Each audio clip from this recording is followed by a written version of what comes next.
জাগরে যুবক নওজোয়ান, দেখরে চাহিয়া ওরা কি জায়গা হিয়া, খাজা নামের গান। জাগরে যুবক নওজোয়ান, জাগরে যুবক নওজোয়ান, দেখরে চাহিয়া ওরা কি জায়গা হিয়া, খাজা নামের গান। পীর মুর্শিদের দুহাই বাড়ি আছে কত আজাদিল শয়তান। জাগরে যুবক নওজোয়ান, জাগরে যুবক নওজোয়ান, দেখরে চাহিয়া ওরা কি জায়গা হিয়া, খাজা নামের গান। কত কবরে জলের প্রদীপ, মসজিদে নেই বাতি, খানকা বাজারে সিমনি লইয়া উঠেছি সব মাটি।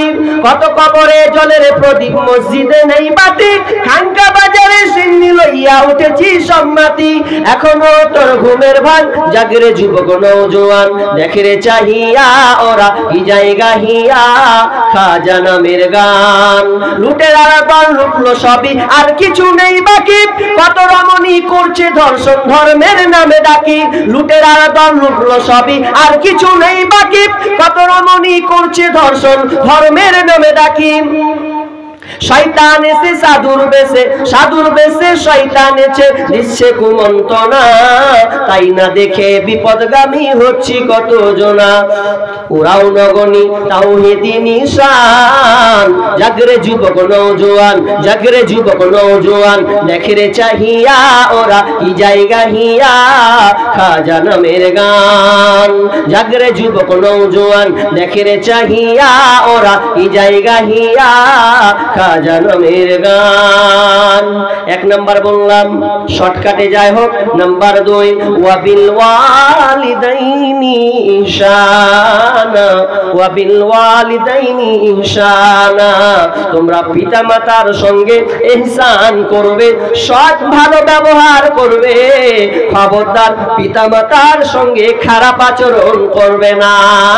কিন্তু বর্তমানে দেখা যায় বাপ মাকে যত প্রাধান্য না দেয়, তার চাইতে বন্ধুকে বেশি প্রাধান্য দেয়, মা বাপকে বাদ দিয়ে আপনার কিনা শাশুড়িকে প্রাধান্য দেয়। কিন্তু অথচ দেখা যায় যে বাপ মা আপনাকে ছোট থেকে নিয়ে লালন পালন করেছে, মানুষ করেছে, এরপরে আপনি তার হক আদায় করছে না। যদি আপনি বাপ মার সঙ্গে ভালো ব্যবহার না করেন, তাহলে আপনি জানবেন আপনি হেদায়েতের পথে না।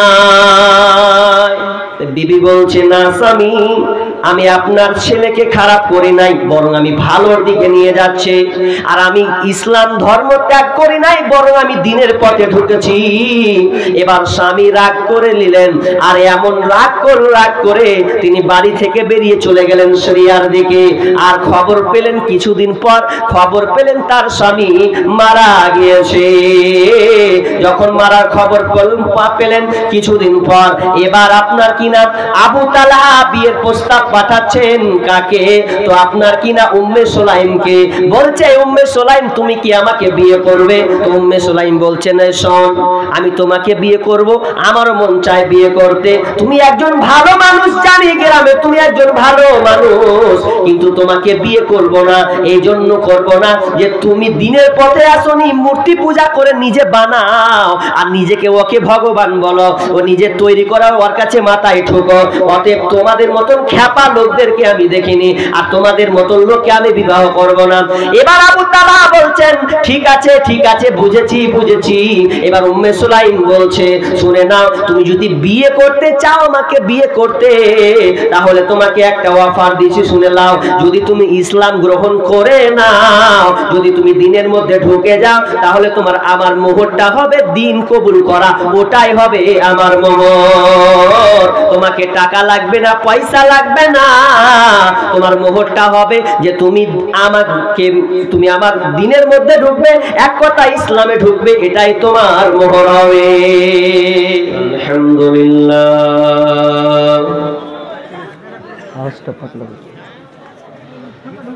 নাহমাদুহু ওয়া নাস্তাঈনুহু ওয়া নাস্তাগফিরুহু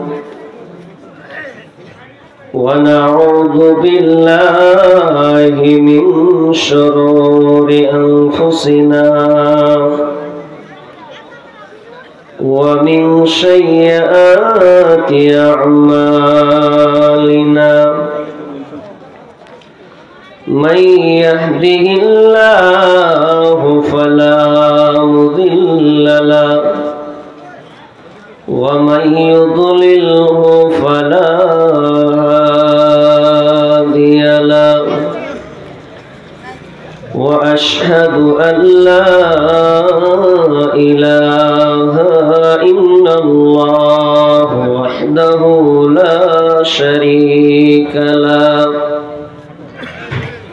وأشهد أن محمدًا عبده ورسوله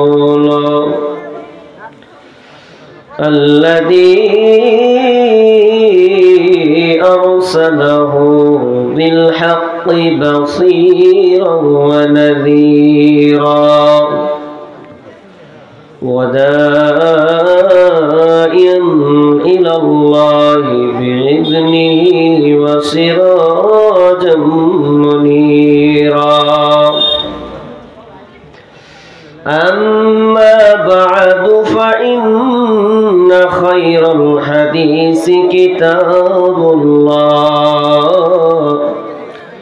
وخير الحدي هدي محمد صلى الله عليه وسلم وشر الأمور محدثاتها وكل محدثة بدعة وكل بدعة ضلالة وكل ضلالة في النار فقد قال الله تبارك وتعالى في كلامه المجيد وفرقانه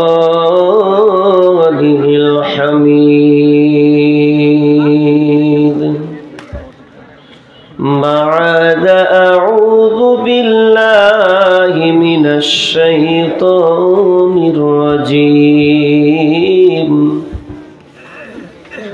قل تعالوا أتل ما حرم ربكم عليكم ألا تشركوا به شيئا وبالوالدين إحسانا ولا تقتلوا أولادكم من إملاق نحن نرزقكم وإياهم ولا تقربوا الفواحش ما ظهر منها وما بطن ولا تقتلوا النفس التي حرم الله إلا بالحق ذلكم وصاكم به لعلكم تعقلون ولا تقربوا مال اليتيم إلا بالتي هي أحسن حتى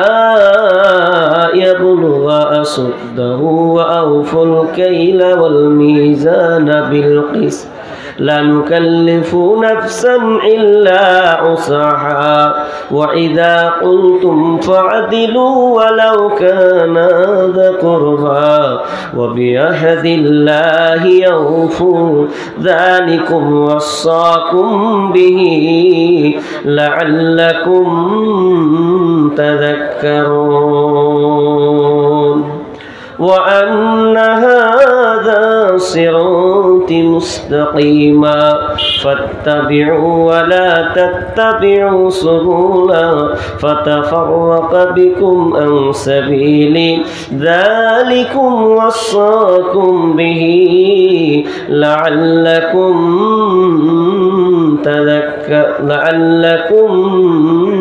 تذكرون وأن هذا صراطي مستقيما فاتبعوا ولا تتبعوا سبلا فتفرق بكم عن سبيلي ذلكم وصاكم به لعلكم تتقون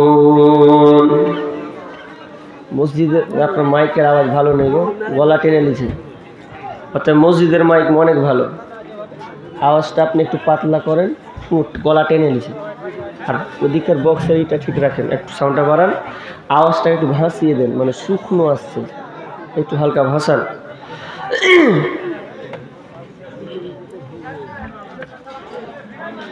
এত দুঃখ রাখব কোথায়, রাখার জায়গা নাই ভাইরে। এত দুঃখ রাখব কোথায়, রাখার জায়গা নাই। আমাদেরই কপালেতে শান্তি বুঝি নাই ভাইরে। আমাদেরই কপালেতে শান্তি বুঝি নাই। এত দুঃখ রাখব কোথায়, রাখার জায়গা নাই ভাইরে। এত দুঃখ রাখব কোথায়, রাখার জায়গা নাই। আমাদেরই সমাজেতে শান্তি বুঝি নাই ভাইরে। আমাদেরই কপালেতে শান্তি বুঝি নাই। পাঁচ ওয়াক্ত নামাজ পড়ে কপালে তার দাগ, মক্কা থেকে নামের আগে লাগাই হাজি সাপ। পাঁচ ওয়াক্ত নামাজ পড়ে কপালে তার দাগ, মক্কা থেকে নামের আগে লাগাই হাজি সাপ। চায়ের দোকানে বসে হাজি টেলিভিশন চাই ভাইরে। চায়ের দোকানে বসে হাজি টেলিভিশন চাই। হিন্দি গানের তালে তালে পা দুটি নাচাই ভাইরে। আমাদেরই কপালেতে শান্তি বুঝি নাই। এত দুঃখ রাখব কোথায়, রাখার জায়গা নাই ভাইরে। এত দুঃখ রাখব কোথায়, রাখার জায়গা নাই। আমাদেরই কপালেতে শান্তি বুঝি নাই ভাইরে। আমাদেরই সমাজেতে শান্তি বুঝি নাই। সুদে ঘুষে জীবন কাটে করে দুর্নীতি, এমন লোক হয় যদি মসজিদের সভাপতি। সুদে ঘুষে জীবন কাটে করে দুর্নীতি, এমন লোক হয় যদি মাদ্রাসার সভাপতি।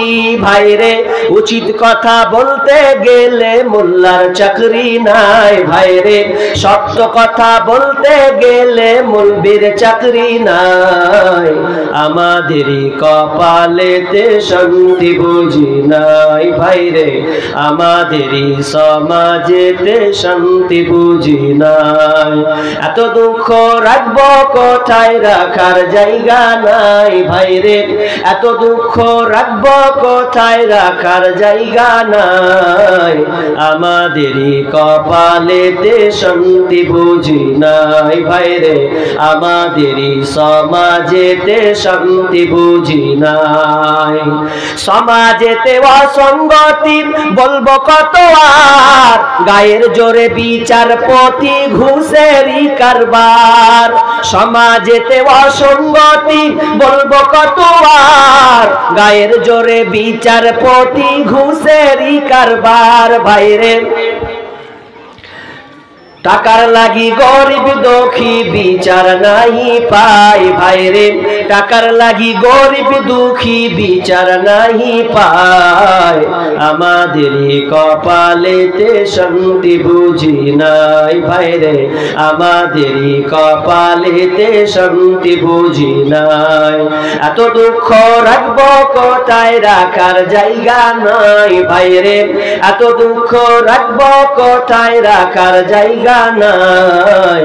আমাদেরই কপালেতে শান্তি বুঝি নাই ভাইরে। আমাদেরই কপালেতে শান্তি বুঝি নাই।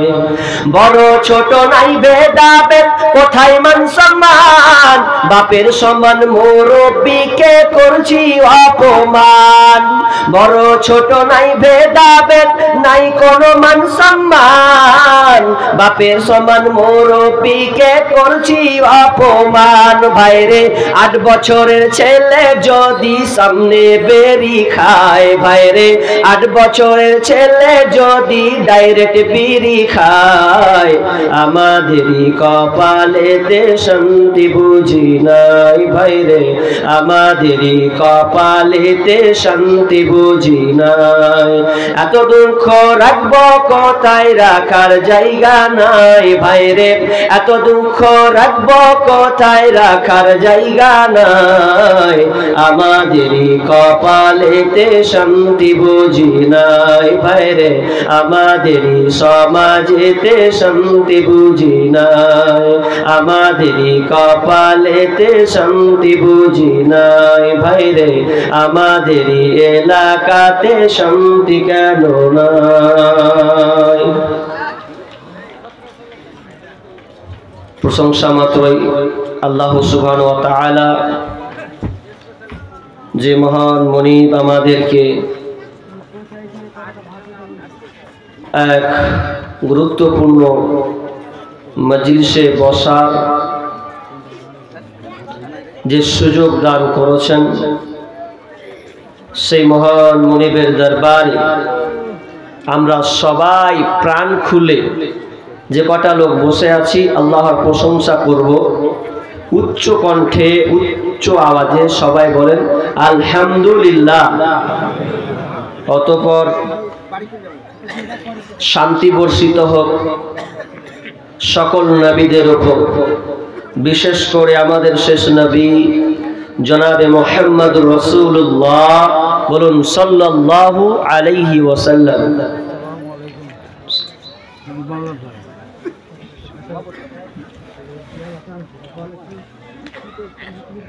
উপস্থিত আজকের এই জালসার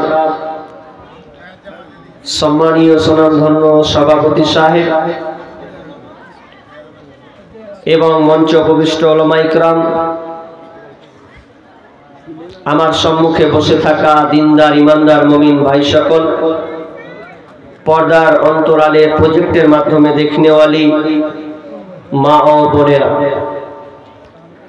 আমি আপনাদের সম্মুখে মহাগ্রন্থ আল কোরআন থেকে সূরা আনআম থেকে 2-3টি আয়াত পরিবেশন করেছি।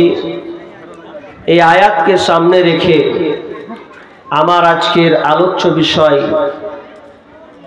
বলবো। তার আগে আপনাকে কথা বলি, আমার বিষয়টা বলবো। দেখেন, ঠান্ডার মৌসুম, পৌষ মাস, শুরু থেকে নিয়ে শেষ পর্যন্ত সবাই থাকবেন তো? জি কথা বলেন, থাকবেন তো? থাকবেন। আচ্ছা, কে কে থাকবেন না হাত তুলেন তো। কেমন হলো? বুঝতে পারেনি আসলে। থাকবেন না তো দুজন উঠে দিচ্ছে। আসলে বুঝতে পারে, চাচা দুটা বুঝতে পারেনি। থাকবেন ওনারা আসলে। আর বাকি তাহলে আমরা আলহামদুলিল্লাহ, আল্লাহ শুকরিয়া যে আমরা সবাই এখানে থাকবো। তো তার আগে আমি একটা কথা বলি, এই মাইকে 2 ঘন্টা বক্তব্য দিতে পারবো কিনা আমি টেনশনে আছি। আমার অক্টোবর থেকে একই রকম প্রোগ্রাম করছি, কোনো জায়গায় ভালো পাই, কোনো জায়গায় বলতে এত ভালো লাগে। আজকের মাইকটা আমি মন মতন পাইনি, মনে হচ্ছে মসজিদ মানে চলে না, ওই রকম সেটিং হয়ে আছে। তো যাই হোক, দেখি কতটুকু পারা যায়। আমি আজকে খুব গুরুত্বপূর্ণ একটা টপিক নিয়ে আপনাদের সামনে হাজির হয়েছি। এই বিষয়ের উপরে আর কোনো বিষয় নাই, এই বিষয়ের উপরে আর কোনো বিষয় নাই। মাইকটা একটু শুকনো আওয়াজ, মানে গলার দিকে চাপ মারছি। এর আগে কি বক্তাগুলো আওয়াজ করলো না? আপনি জান, সবার একরকম নাই, ঠিক আছে? আপনি জান, আমি তো গালি দিনে কিছু করি নাই। বিষয়টা হলো মাইক বুঝতে পারি কতটুকু গলায় গেছে, আমি তো বলিনি। চুপ থাকেন।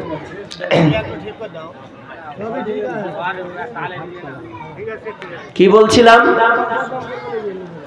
যে আজকে খুব গুরুত্বপূর্ণ একটা বিষয়, যে বিষয়টার উপরে আর কোনো বিষয় নাই, এই বিষয়ের মধ্যে যদি আমি আপনি থেকে যাই তাহলে আমরা আজ সাকসেসফুল। এই দামি এমন একটি বিষয়, যে বিষয়তে সব কিছু লুকানো আছে, জালসা থেকে শুরু করে যত কবরের ঘটনা, জান্নাত জাহান্নাম, যত আলোচনা হয়েছে সমস্ত বিষয়ের মধ্যে এই গণ্ডির মধ্যে পড়বে। তার মানে বুঝলেন কত দামি একটা বিষয় আপনাদের সামনে বলার চেষ্টা করছি। তার আগে আপনাদেরকে প্রশ্ন করি, আপনারা বলেন তো দেখি, যে এটা কি গ্রাম বললেন ভাই? ধানপাড়া নাকি ধনীপাড়া? তার মানে আপনার মাশাআল্লাহ আপনার পয়সাওয়ালা আছেন। যাই হোক, ধনীপাড়া, এই ধনীপাড়ার এই কয়েকটি লোককে যদি আমি এখন জিজ্ঞাসা করি, ভাই আপনারা আজকের দিনে আপনাদের অফার দেব, আজকের দিনে আপনারা যেটা বেশি পাবেন না, একটার অফারে বেশি দিব না, আপনি একটাই চাইতে পাবেন, বেশি নয়। তো যদি আজকে আপনাদের অফার দেওয়া হয় আপনারা কি চাইবেন? দেখি একজন মুখ খোলেন তো, কি চাইবেন আজকে? আমি ধরলেন একটা বললাম যে আজকের দিনে আপনি যা চাইবেন উদাহরণস্বরূপ তাই পাবেন। বলেন কি চানাল, কি চাইবেন আজকে এখনকার দিনে, বলেন তো দেখি। কেউ হয়তো মনে মনে বলছে কি চাহাবো, 10 লাখ টাকা আমার ঋণ আছে, ওটাই চেয়ে নিয়েছি, তাহলে তো আমি বেঁচে গেলাম। হয়তো কেউ আছে যে 1 মাস থেকে বউ খুঁজেই পাই না, যদি আজকে বউ মিলিয়ে দেয় একটা তাহলে ঠিক আছে। কেউ কেউ ভাবছে হয়তো যে আমি অসুস্থতে পড়ে আছি প্রায় একদম 5 বছর ধরে, ভালো হচ্ছে না, ওটাই যদি ভালো হয়ে যায় ওটাই তো আমি চাইছি রে। অনেকে মনে হয় ওটাই চাইছেন। জি না, এমন জিনিস চাইবেন যে চাওয়াটা চাইলে আপনার ইহকালও লাভ, পরকালও আপনি নাজাত পেয়ে যাবেন, আপনার গন্তব্যস্থান জান্নাতে পৌঁছে যাবেন। আসলে আমরা চাইতে জানি না কি চাইবো, এই প্রসেসিংটা আমরা এখনো অনুধাবন করছি না। দুনিয়ার সব চাইছি, টাকা পয়সা, ছেলে মেয়ে, কিন্তু আমরা মেন জিনিসটা আমরা আজকে চাইতে পারছি না। তার আগে একটা ঘটনা বলি, তাহলে আমাদের যে চাওয়া মূল টার্গেট ওটা আজকে আমরা চাইবো। আর আল্লাহ তাআলা শিখিয়েও দিয়েছেন যে কি চাইবি বান্দা, আমি তোকে আজকে শিখিয়ে দেব। রাবিয়া বিন কাব একজন সাহাবী। আমরা জানি আনাস বিন মালিক রাদিয়াল্লাহু তাআলা আনহু, তিনি আল্লাহ রাসূলের খিদমত করেছেন 10 বছর। শুধু আনাস নয়, আরো অন্যান্য সাহাবী খিদমত করেছেন, তার মধ্যে একটি নাম আজকে বলবো, রাবিয়া বিন কাব। এই রাবিয়া বিন কাব এমন একজন সাহাবী, তিনি কি করছেন যে আল্লাহ রাসূলের আজকে রাত্রে আমি খিদমত করব, আল্লাহ রাসূলের আজকে আমি কি করব, খিদমত করব। তো তিনি রাবিয়া কি করেছে, আল্লাহ রাসূলের বাড়িতেই থেকে গেছেন, সকালে খিদমত করে আর বাড়ি যাননি, থেকেই গেছেন বাড়িতে। বাড়িতে থেকে যাওয়ার পর এবার আল্লাহ রাসূল রাত্রে উঠছেন গভীরে, যে আজকে আমি তাহাজ্জুদের নামাজ পড়ব, তো লোটাটা হাত দেব। আর যেমনই লোটায় হাত দেওয়া, রাবিয়া বিনকে থট করে তল থেকে বেরিয়ে গেছেন, দিয়ে বলছে, এ রাবিয়া কি ব্যাপার, তুমি বাড়ি যাওনি? তো বলছে, না বাড়ি যাইনি আল্লাহ রাসূল। তো কেন যাওনি? তো বলছে, আমি আপনার আজকে খিদমত করব, আজকে আপনার দেখভাল করব। আপনি তো রাত্রে তাহাজ্জুদের নামাজে উঠবেন, এজন্য আমি লোটাটা আপনাকে আগিয়ে দেব, পানি দিব আপনাকে আগিয়ে, এটাই আমার খিদমত হবে। আর এই নিয়তে আজকে আপনার বাড়িতে থেকে গেছি। এবার বিশ্বনবী বলছেন, হে রাবিয়া, তুমি এখনো বাড়ি যাওনি, তো বাড়ি কেন গেলে না বলো? তো বলছে, আপনার খিদমত করার জন্য আমি বাড়ি যাই নাই। রাবিয়ার এই কথা শুনে বিশ্বনবী একটু আনন্দিত হলেন, একটু মুচকি হাসলেন। তুমি আজকে বাড়ি যাও নাই আমার খিদমত করার জন্য, আমি রাত্রে উঠব, তুমি আমার লোটাটা আগিয়ে দেবে, এই জন্য তুমি আজকে বাড়ি যাওনি। তো রাবিয়া, তোমাকে আজকে আমি একটা অফার দেব, যেই অফারটা এমন ভাবে দেব যে তুমি চাইলেই সেটা পেয়ে যাবে। তো রাবিয়া বলো, এখন এখন তুমি আমার কাছে কি চাও? এটা আমি তোমাকে অফার দিলাম, তুমি আমার খিদমত করবে, আমাকে ভালো লেগেছে কথা শুনে, এই জন্য আমি আর থাকতে পারলাম না। তো তোমাকে আমি আজকে অফার দিলাম 4 ব্যাপারে, এখন তুমি যা চাইবে তাই তুমি পাবে। আর যেমনই আল্লাহ রাসূল এই সংবাদটা দিয়ে দিলেন বা এই পাওয়ারটা অফারটা যখন দিয়ে দিলেন, তখন রাবিয়া বিন কাব এবার একটু পরে মুখ খুলে বলছেন, ইয়া রাসূলুল্লাহ, ও দয়ার নবী গো, আমি আজকে আপনার কাছে কোনো কিছু চাই না। আজকে চাই যাতে আমি যেদিন মারা যাব সেদিন যেন আপনার সঙ্গে জান্নাতে থাকতে পারি। চাওয়ার প্রসেসিং দেখছেন? দুনিয়ার কিছু চাইলেন না, চাইলেন তো আল্লাহ রাসূলের সঙ্গে জান্নাতে থাকবেন, এই জন্য জান্নাত চাইলেন। আমরা হলে কি করতাম? ধরলেন যদি আমরাই হতাম আর যদি প্রশ্ন করা হতো, ভাই আজকে কি চাইবে,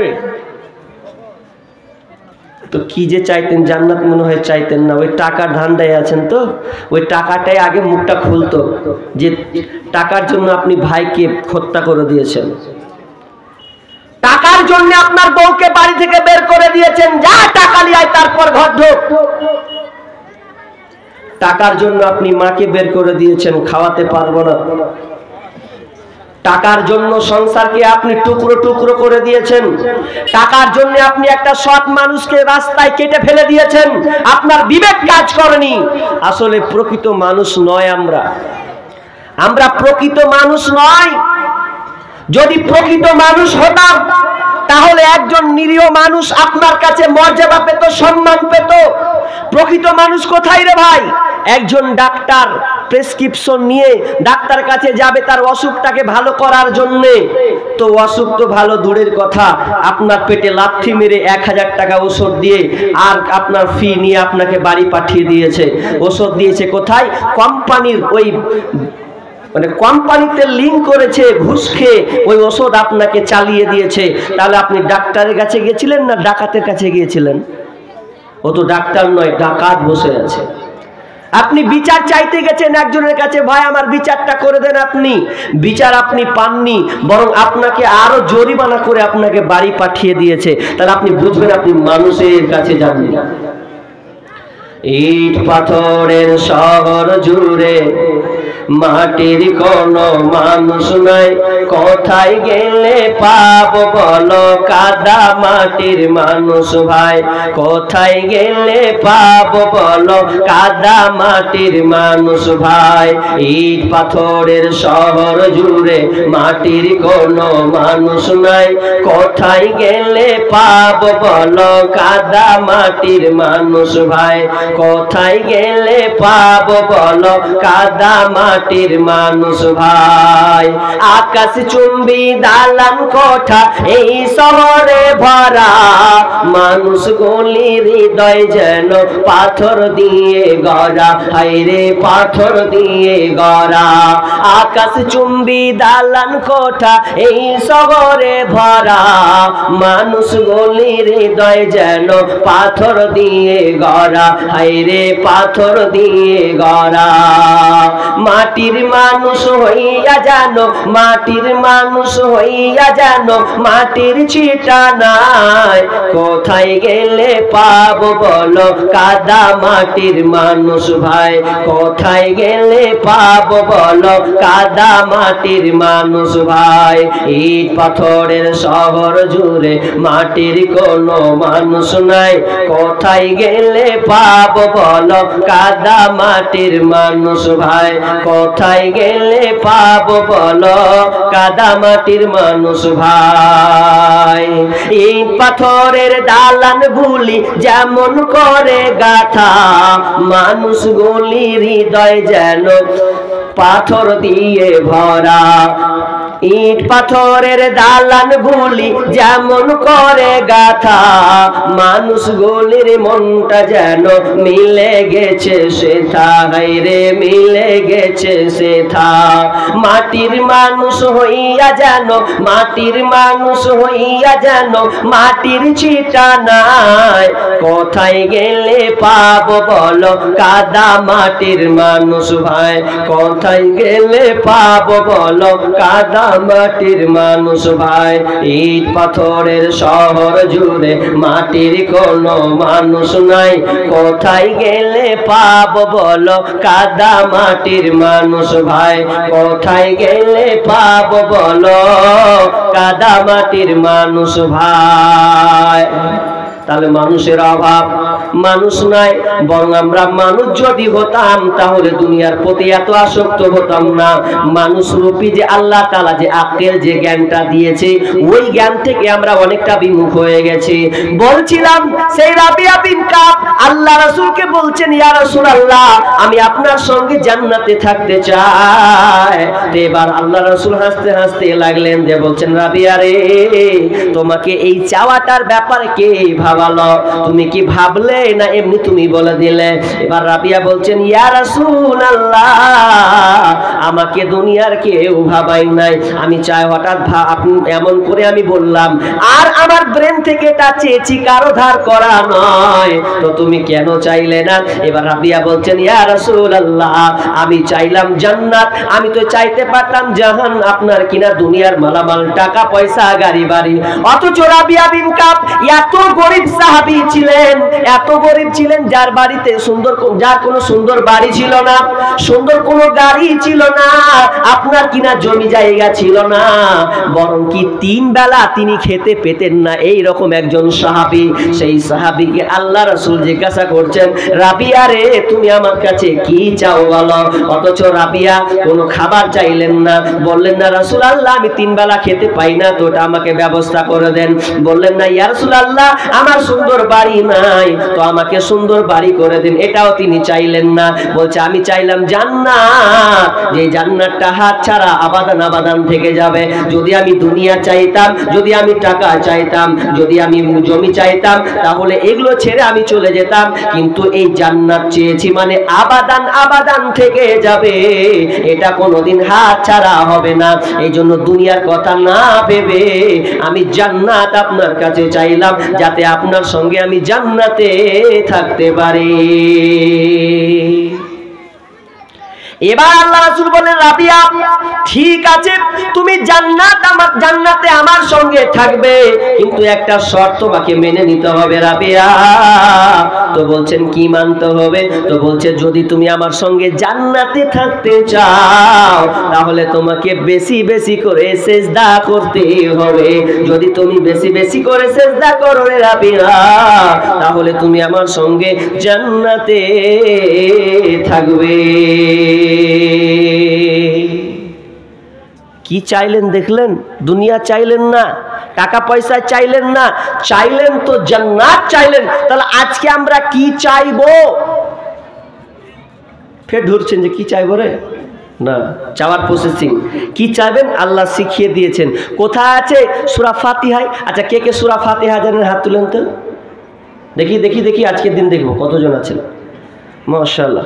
আর সূরা ফাতিহা তাহলে সবাই জানি, যে সূরা না পড়লে নামাজ হবে না। তাহলে প্রত্যেককে এই সূরা ফাতিহা মুখস্থ করতে হবে। নামাজ পড়ে না সূরা ফাতিহাই যদি না জানেন, তা আপনি মসজিদে যে লাভ কি? আপনার শিখতে হবে। এই সূরা ফাতিহার মধ্যেই একটা গুরুত্বপূর্ণ জিনিস চাওয়ার ব্যাপারে আল্লাহ বলেছেন, যেটা ব্যাপারে রাবি হচ্ছেন আবু হুরায়রা, তিনি বর্ণনা করছেন যে চাওয়ার প্রসেসিং আল্লাহ শিখিয়ে দিয়েছেন কোথায়? তো সূরা ফাতিহা। কিন্তু আমরা সূরা ফাতিহা ধীরস্থির ভাবে পড়ি, তাড়াতাড়ি আল্লাহু আকবার আমিন ধরে নিলাম। তাহলে আপনি যে তাড়াতাড়ি সূরা ফাতিহা বলেন, আল্লাহকে বলার সুযোগ দিয়েছেন। অথচ কোন বান্দা যদি এই সূরা ফাতিহা পড়ে প্রত্যেকটা আয়াতের পাশাপাশি আল্লাহ উত্তর দেন, আপনি যেমন আলহামদুলিল্লাহি রাব্বিল আলামিন পড়েন, তো আল্লাহ উত্তর দেন, আপনি আল্লাহকে উত্তর দেওয়ার সুযোগ দেন? কই দিন। বরঞ্চ কি ইমাম যদি লেট করে নামাজ পড়িয়ে দেয়, দেরি করে নামাজ পড়িয়ে তারাবি যদি বেশিক্ষণ পড়িয়ে দেয়, ওই আমরা কি করি, ওই যে ভাই মৌলবি হটা পারতারি পড়াতে পারে না, এই পড়ে 1 ঘন্টা লাগে মনে বলি কেন আপনার সহ্য হয় না, তো আপনাকে পড়তে বলেছে? তারাবি তো ফরজ ইবাদত নয় যে আপনাকে পড়তেই হবে, এটা তো ফরজ ইবাদত নয়, পড়লেও চলবে না পড়লেও চলবে। তা আপনি মৌলবিকে খুঁতা দিয়ে লাভ কি? অথচ বলছেন তাড়াতাড়ি, কি লাভ আপনার? অথচ সূরা ফাতিহাটা দেখেন, যখন আপনি তাকবীরে তাহরিমা ধরে নিলেন, তাকবীরে তাহরিমা ধরার পর এবার আপনি নিয়াত বানা শুরু করলেন, সুবহানাকা বলেন, আল্লাহুম্মা বাইদ বাইন বলেন, এরপরে আপনি যখন এই সূরা ফাতিহা স্টার্ট করলেন, আলহামদুলিল্লাহি রাব্বিল আলামিন, আলহামদুলিল্লাহি রাব্বিল আলামিন, সমস্ত প্রশংসা সে আল্লাহ তাআলার, যিনি সমস্ত জাহানের প্রতিপালক।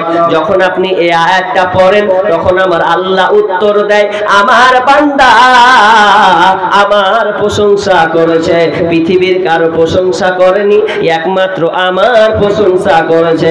যখন বান্দা বলে আর রহমানির রহিম, তখন আমার আল্লাহ উত্তর দেয়, আমার বান্দা আমার গুণগান করেছে, আর কারো গুণগান বর্ণনা করে নাই। যখন আপনি বলেন মালিক ইয়াউমিদ্দিন, তখন আমার আল্লাহ উত্তর দেয় যে আমার বান্দা আমার ক্ষমতা বর্ণনা করেছি, আমি কত বড় শক্তিওয়ালা, আমি কত বড় ক্ষমতাবান, এটা সে বন প্রকাশ করেছে। যখন আপনি বলেন ইয়াকা না'বুদু ওয়া ইয়াকা নাস্তাঈন, আমি একমাত্র তোমারই ইবাদত করি আর একমাত্র তোমারই কাছেই সাহায্য চাই, যখন আপনি এই কথাটা বলেন, তখন আমার আল্লাহ বলে, আমার বান্দা আমার কাছে চেয়ে বসেছে, আর পৃথিবীর কারো কাছে দ্বারস্থ হয় নাই, আমার কাছে চেয়েছে। তখন আমার আল্লাহ বলে, বান্দারে তুই কি চাইবি, কি চাইবি এটা তোর ধ্যান ধারণা থাকবে না, এই জন্য আমি তোকে শিখিয়ে দিলাম, যখন তুই এটা বলবি তখন এই সেন্টেন্সটা তুই ব্যবহার করবি, এই আয়াতটা তুই পড়বি, ইহদিনাস সিরাতাল মুস্তাকিম, হে আল্লাহ তুমি আমাকে সোজা পথ দেখাও, হেদায়েতের রাস্তা দাও, যে রাস্তাটাই নবীরা গেছেন, সাহাবীরা গেছেন, যে রাস্তাটাই নেক্সট মানুষ চলে, মানুষ গিয়েছে, ওই রাস্তাটা দিও না। পথভ্রষ্ট অবিশুদ্ধ নেককার জঘন্য পথ তুমি আমাদেরকে দিও না, তুমি আমাদেরকে হেদায়েতের রাস্তা দাও, যে রাস্তাটা ধরলে আমার দুনিয়া এবং আখিরাত দুটাই সাকসেসফুল হবে, ওই রাস্তাটা তুমি আমাকে দাও। সূরা ফাতিহা পড়বেন, আস্তে আস্তে পড়বেন, তাহলে আপনার প্রত্যেকটা আয়াতে আল্লাহ তাআলা জবাব দিবেন, তাহলে আপনি কিছু এখানে চাইতে পারলেন, আর ওই চাওয়াটা আল্লাহ কবুল করবেন। কিন্তু আমরা চাইতে জানি না কি চাইব। হেদায়াত, আজকে আমার বিষয় হেদায়াত। হেদায়াত পথ প্রদর্শক, হেদায়াত অর্থাৎ সঠিক রাস্তা। এই সঠিক রাস্তা, এই লাইনে যেই থাকবে সেই জান্নাতে যাবে, আর সেই হবে মুত্তাকি, সে হচ্ছে পরহেজগার, সে হচ্ছে আল্লাহওয়ালা। তাহলে হেদায়েতের রাস্তা কেমন করে, এবার কি কি কাজ করলে আপনি হেদায়েতের পথ পাবেন? আমি 10টা ধারা বর্ণনা করেছি সূরা আনআম থেকে, 10টা ধারা বর্ণনা করেছি। এই 10টা আয়াত দিয়ে যদি আপনি মেনে নেন, তাহলে আপনি জেনে নেব যে আমি হেদায়েতের পথে আছি। আর যদি আপনি 10টার বাইরে চলে যান, তাহলে জানবেন না আমি হেদায়েত পাইনি। হেদায়েত খুব দামি জিনিস, जिसको हिदायत मिली उसको सब कुछ मिली, जिसको हिदायत ना मिली उसको कुछ भी ना मिला। যে হেদায়েত পেল সে সব পেল, আর যে হেদায়েত পেল না সে গাড়ি পেয়েছে, ধনী মানে ধন সম্পদ পেয়েছে, বিবি পেয়েছে, ছেলে পেয়েছে, মেয়ে পেয়েছে, এক কথায় মুকেশ আম্বানিও হয়ে গেছে। অথচ যদি হেদায়েত না পাই, তাহলে জানবেন ও কিছুই পায়। তাহলে হেদায়েত কত দামি জিনিস। হেদায়েতের পথে আছি তো। এবার আর কথা বলি যে হেদায়েত মানে যে দিনের পথে আছে, আমরা দিনের পথে আছি। আজ যে মুশরিক, যে বেঈমান, সে ইসলাম গ্রহণ করলো, ইসলামের সুশীতল ছায়াতে চলে গেল, হেদায়াত সে পেয়ে নিল। এটা কথা বলি, সাহাবীর কথা। একজন মহিলা ছিলেন, যেই মহিলাটার নাম হচ্ছে উম্মে সুলাইম বিনতে মালহান। নাম শুনেছেন কেউ? উম্মে সুলাইম বিনতে মালহান। এই মহিলাটা মুশরিকা মেয়ে ছিল। এই মেয়েটা কিন্তু ইসলাম গ্রহণ করেছে, জান্নাতের পথে চলে গেছে। এই মেয়েটার জীবনী আছে, যেহেতু মা বোনরা আছে তাদের জন্য কিছু আলোচনা আমি টেনে নিয়ে আসছি এখানে। যে উম্মে সুলাইম বিনতে মালহান, এই মহিলাটা ইসলাম গ্রহণ করেনি। যখন ইসলাম গ্রহণ করে নিল, তার স্বামী মালিক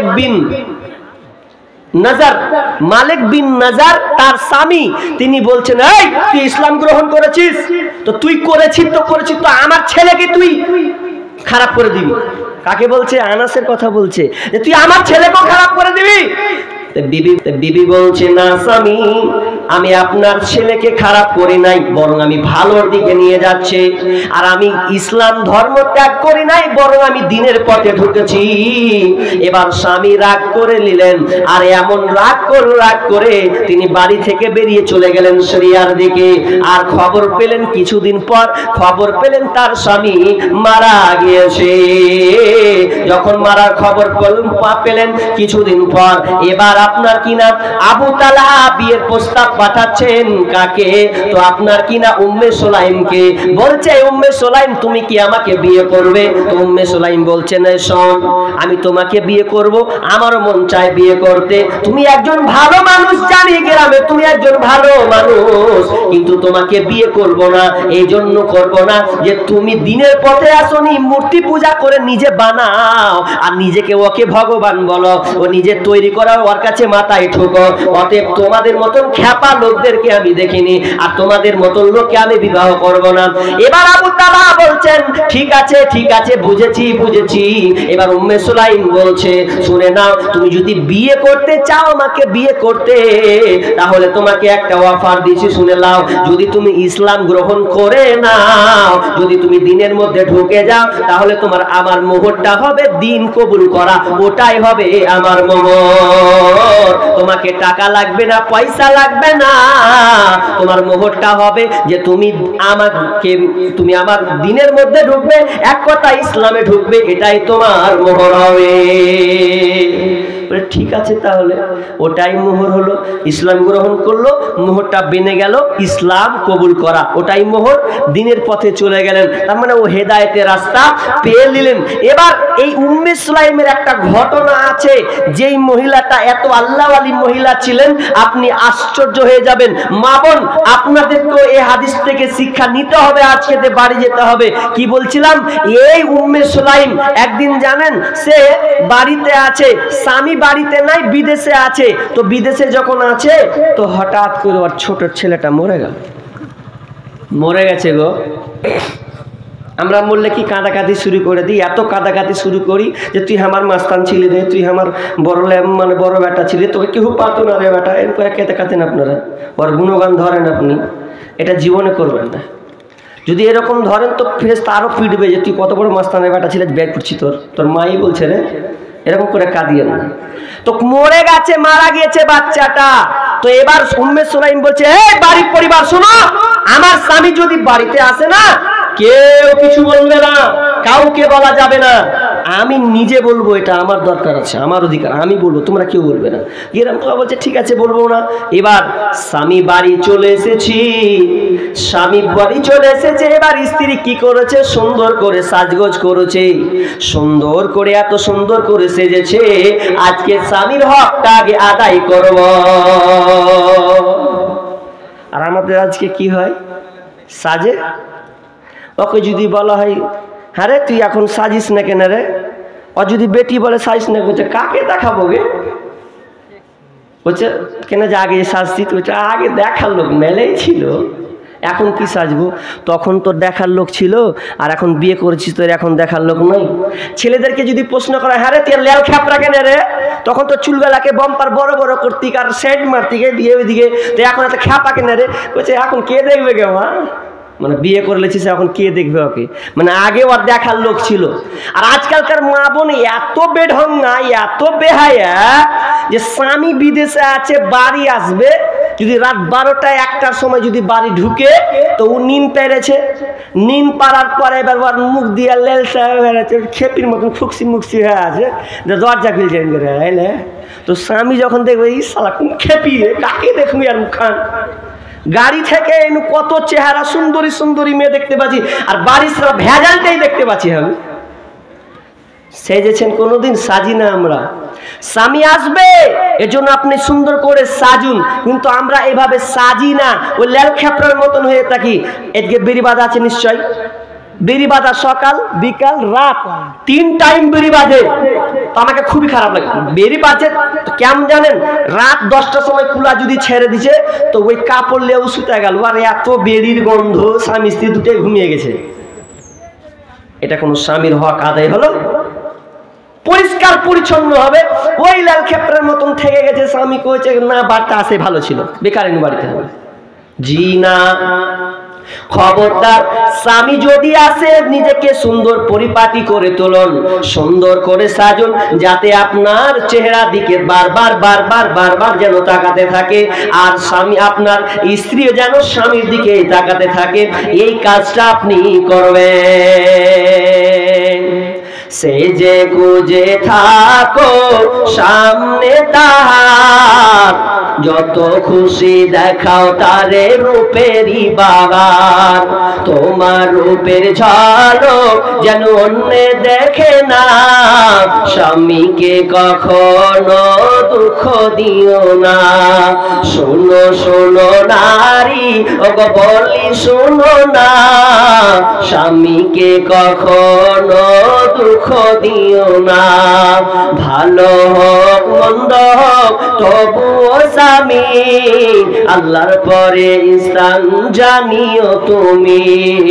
ভালো হোক মন্দ হোক তবুও স্বামী, আল্লাহর পরে স্থান তুমি জানিও তুমি। শোনো শোনো নারী, ওগো বলি শোনো না, স্বামীকে কখনো দুঃখ দিও না।